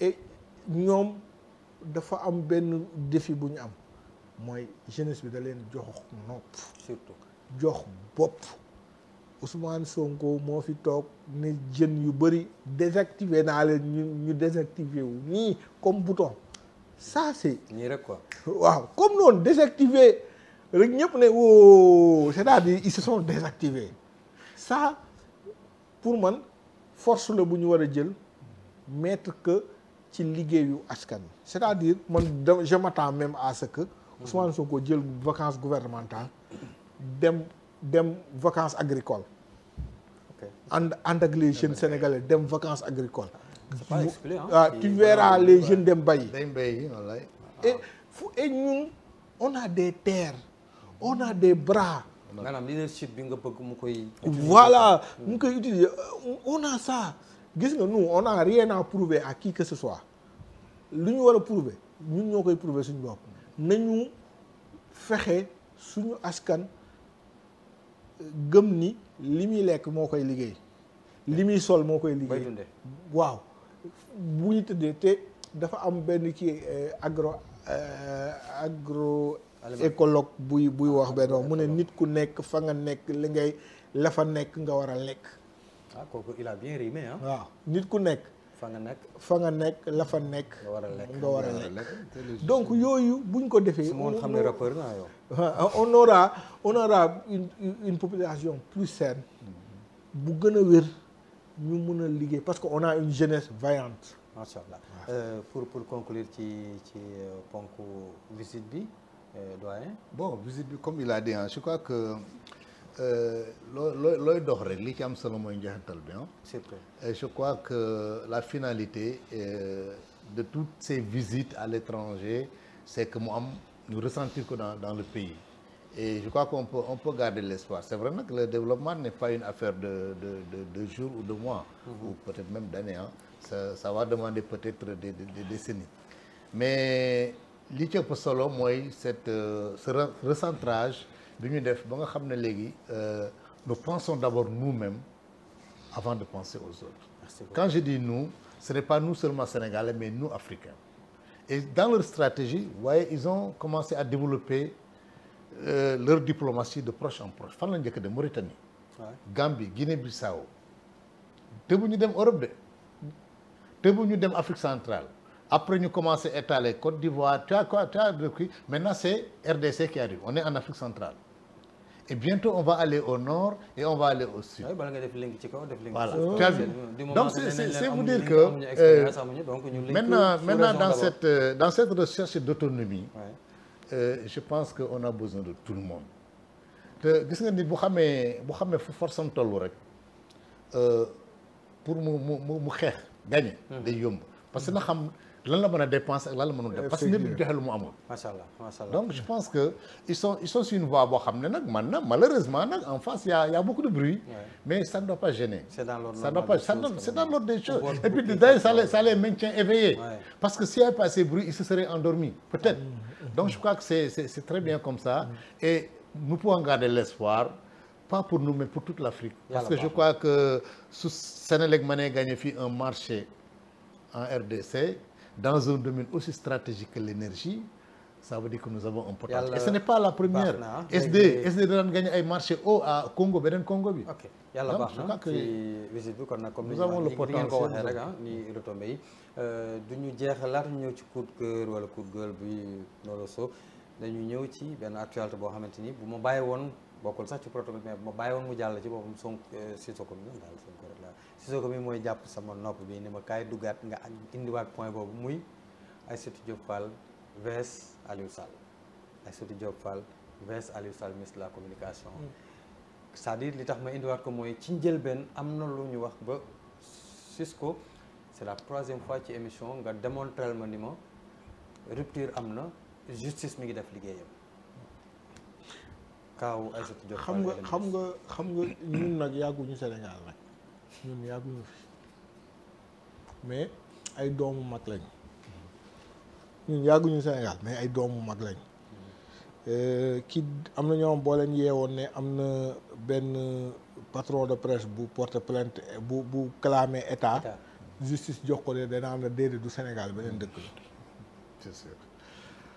am na ñoo waxuma la ñu gaañu bu yàgg de am na ñu gaañu 2023 boo leen ko waxoon ni mun na nekk Sénégal danaa la yii loolu boo ko defee waa ji bu jëlee ak sa recours bu la ko dóoree da ngay dee. Et pour moi c'est une rupture. En fait warul sax nekk rupture ça doit être l'ordre normal des choses. Mais c'est ça. L'ordre normal des choses pour man le ministre de la communication waxoon naa la ko il est dans l'erreur. man loolu laa gëm il est dans l'erreur xam nga fii suñu presse bi on est dans le régime déclaratif pas un régime d'autorisation quand tu veux changer une chose da ngay bàyyi ba les textes qui le changent ñëw ba pare nga soog a changer et il a fait les charrues avant les bœufs te beneen bi moom avant mu dugg ci lii amoon na possibilité dem cour suprême ne leen lii laa bëgg a def lan la ci yoon wax. Bon, les acteurs sax dañ leen ci inclure. non en fait mu dem dans le secret de son kii. Le gouvernement balaa moo dugg ci benn affaire am na possibilité dem laaj cour suprême lii ma bëgg a def nii na la ci yoon wax.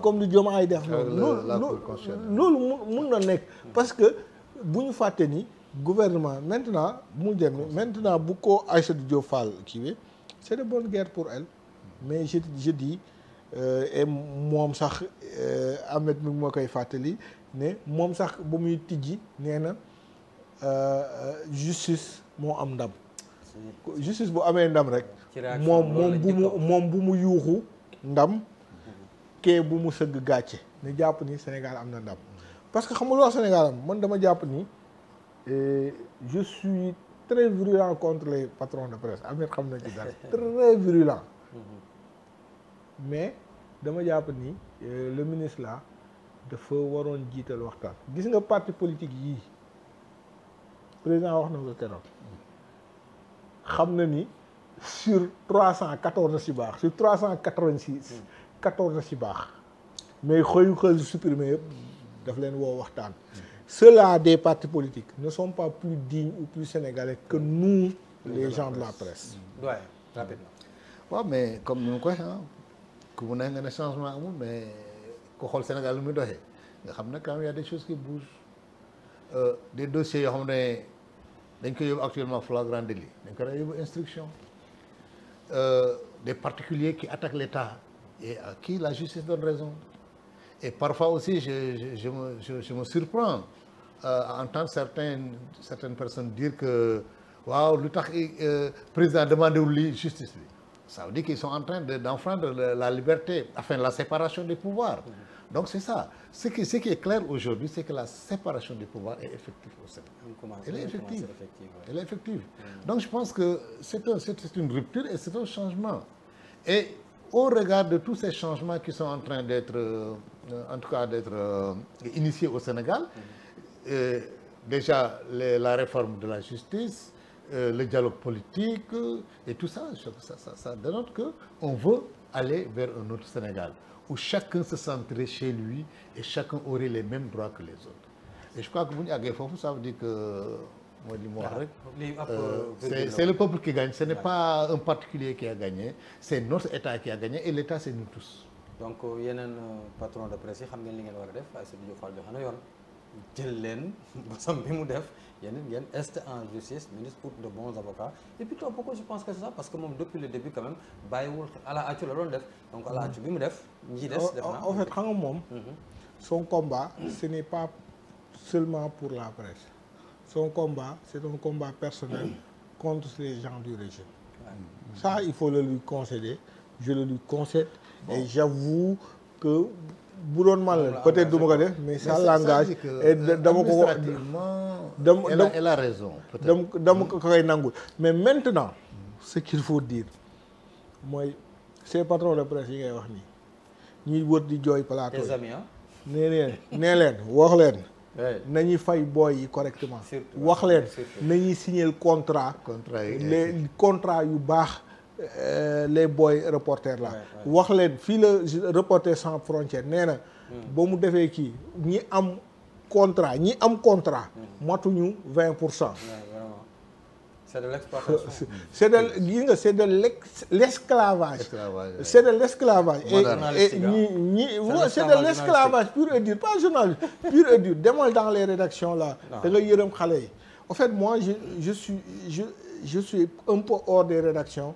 muy liggéey ci benn organisation parfois j'organise ay jeunes reporters ñoon parfois damay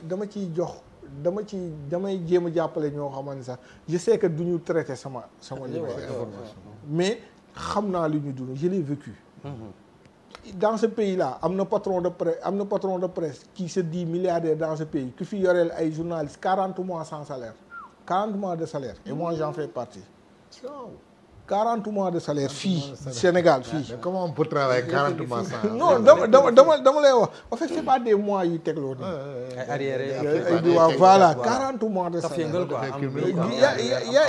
yaa ngi gis loolu. et xam nga balaa nga naam nefa man je dis à l'état na waxtaan ak ñoom gis nga mais ñoom nag bu leen état gën a gore. pour muy leer voilà léegi nag waxtu bi moom a xoj boobu dama ko ci rek xaw a dugal dama ko ci sëf. On en a débattu ici il avait pris une position assez courageuse en tant que journaliste. Voilà donc c'est normal. dama ko ci sëf léegi tey bon maintenant moi j'ai juste une question à Cisco peut-être je sais pas trop à vous deux peut-être puisque vous êtes journaliste. Est-ce que ça donne droit, ça ouvre droit à au soutien de l'État aux organes de choses là? Un organe régulier. di nga am soutien wu état. di nga am soutien état. boo régulier. selon ñoom seen critère. mooy critère parce que les critères de subvention ne sont pas liés aux critères de publication d'existence bi Cisco wax. au fait dafa am benn affaire gis nga xam nga les médias privés font li ñuy def ci service public la service public de l'information. moo tax état.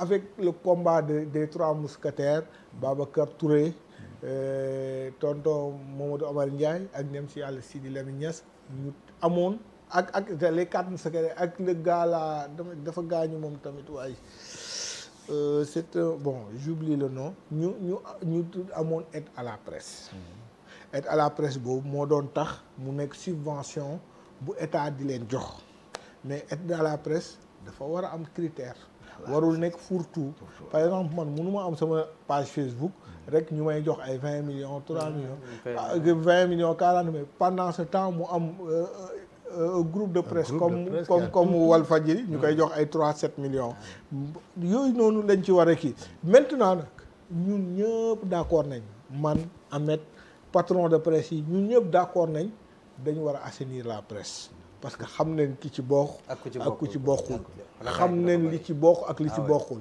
mais par exemple dama lay jox ba Aïssatou Diop Fall nii c'est les espèces de chroniqueurs yu may teg noonu loolu noonu amul benn règle journalistique bu ko kii jaga mi may wax ni sama waxtu jot na kon tey xam naa ne coup de gueule coup de cœur bi sax xam naa dañ koy leb ci sa ko mën nañ ko leb ba beneen ndaxte liñ ci doon waxtaane rek mooy yenn ci ay vidéo propagande laa ko mën a dippee ci tournée bi nga xamante ni son excellence def na ko fii ci bëj gànnaaru réew mi ñu gis ni ku ci nekk ak sa vidéo te loolu bon bu dee man dama ci joxe suma avis parce que coup de gueule laa koy def que ni vraiment daal ñu bàyyi nit ñi ak seen sago ñuy liggéey di wane li nga parce que contre nit aussi ça ne veut pas dire que ni yow lu mu def rek da nga ko war a mën a taxal naam sax am na lu fi jotoon a jaar mais dañu war a dem ci Sénégal boo xamante ni la woon dafa war a wóodi doyen boo waxee pare nga jaare fa aussi tàgg waaw tàgg merci bon simplement pour dire que je crois que on est tenté de dire qu'ils sont dans leur rôle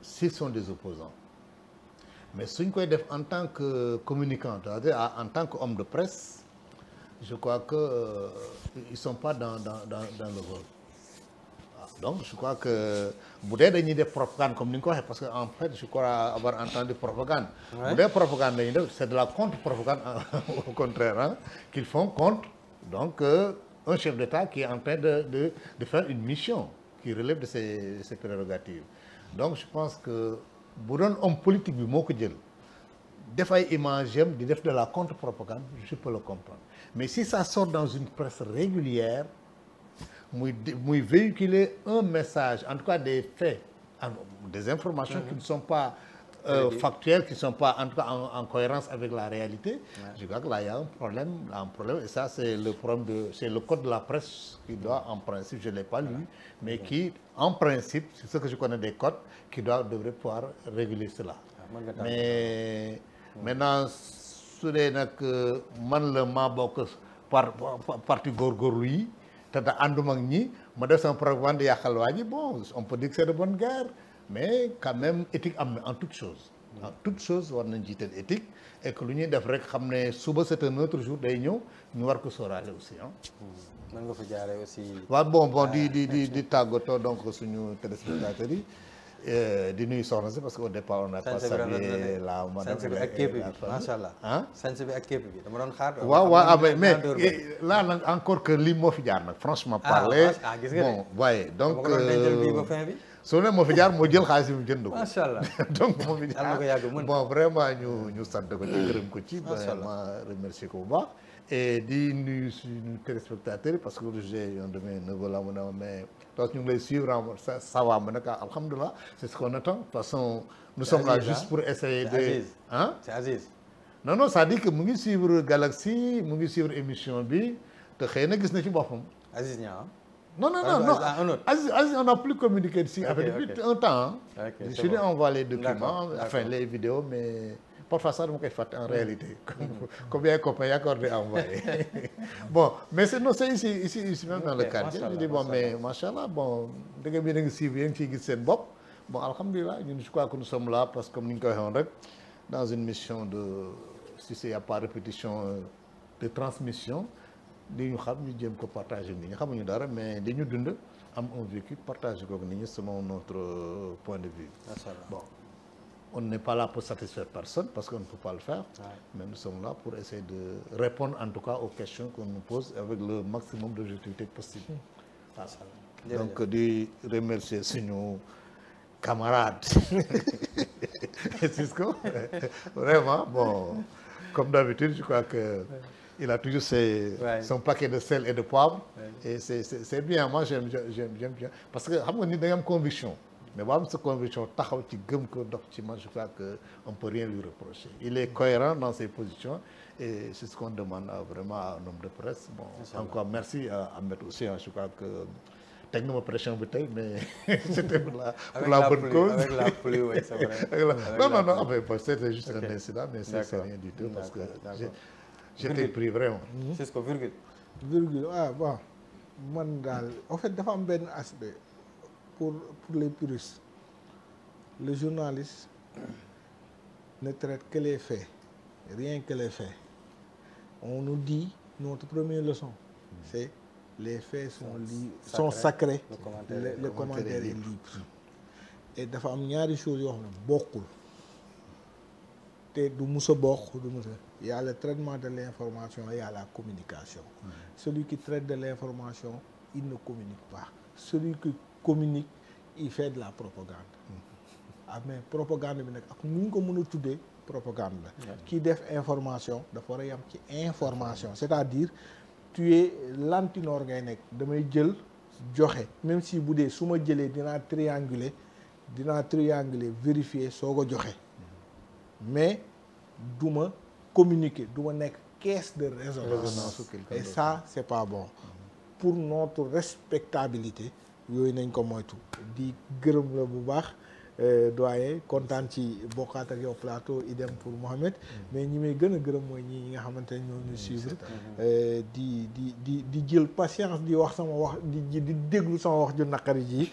ndax sama wolof leerul li may wax leerul sama baat neexul mais dinañ ko déglu donc may kontaan bu baax a baax di jàkkaarloo ñoom di leen ñaanal rek bu fekkee ay déwén yu bëri te yàlla na déwén bu ñëw rek dàq bi ngeen weesu amiin waaw waaye dernier ki fi jaar nii kii lii nii di sama benn rakk nag moo ma ko may sama benn rakk nag moo ma ko may sama moom petit frère Cheikh Tidiane moo ma ko may yàlla na ko yàlla sàmm au fait balaa maa kii j'aimerais bien remercier ñaanal d'abord et remercier et encourager la direction de cette télé parce que ñi ngi nekk di liggéey ci secteur bu metti secteur boo xamante mun na la may influence mais du la may xaalis du la may dara c'est-à-dire le promoteur il met son argent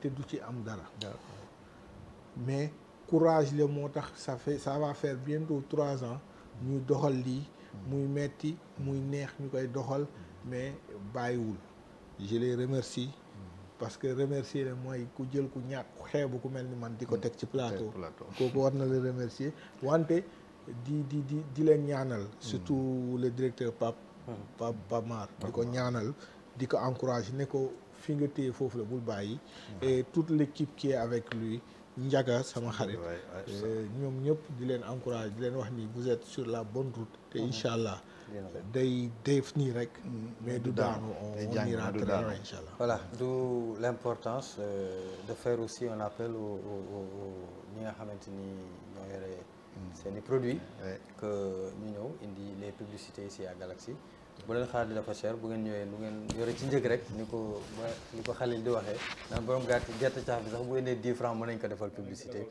voilà donc di rafetlu bu baax a baax li nga xamante ni moo di ñi ma bokkaloon plateau bi di jaajëfal encore une fois la coordination surtout la coordination parce que c'est pas du tout évident préparer une émission moom dafa xaw a bon ñoo ko taamu mais Galaxy bon dafa bari ay exigences du bari sax ay exigences dañu bëgg perfection ba nga xamante ni c'est-à-dire li nekk ci ginnaaw émission bi peut-être nit ñi xamuñu ko mais moo waral bu ñëwee affaire bi am benn fluidité donc di jaajëfal ñi nga xamante ñoo nekk ci coordination bi bu baax a baax ñun ñett ñi ngeen gis rek mais c'est toute une équipe boo xamante ni moom moo nag derrière du ñu yendal du ñu fanaanal dañuy proposer des sujets di ainsi de suite quoi comme ni une bonne émission ni ñu koy préparer et puis une émission boo xamante ni dañu bëgg mu jëm ci kanam ni ñu koy préparer et puis émission boo xamante ni dañuy respecter ñu ñuy seetaan ni ñu koy préparer noonu lañ koy daal di préparer di jaajëfal encore une fois Ndiaga bi nga xamante ni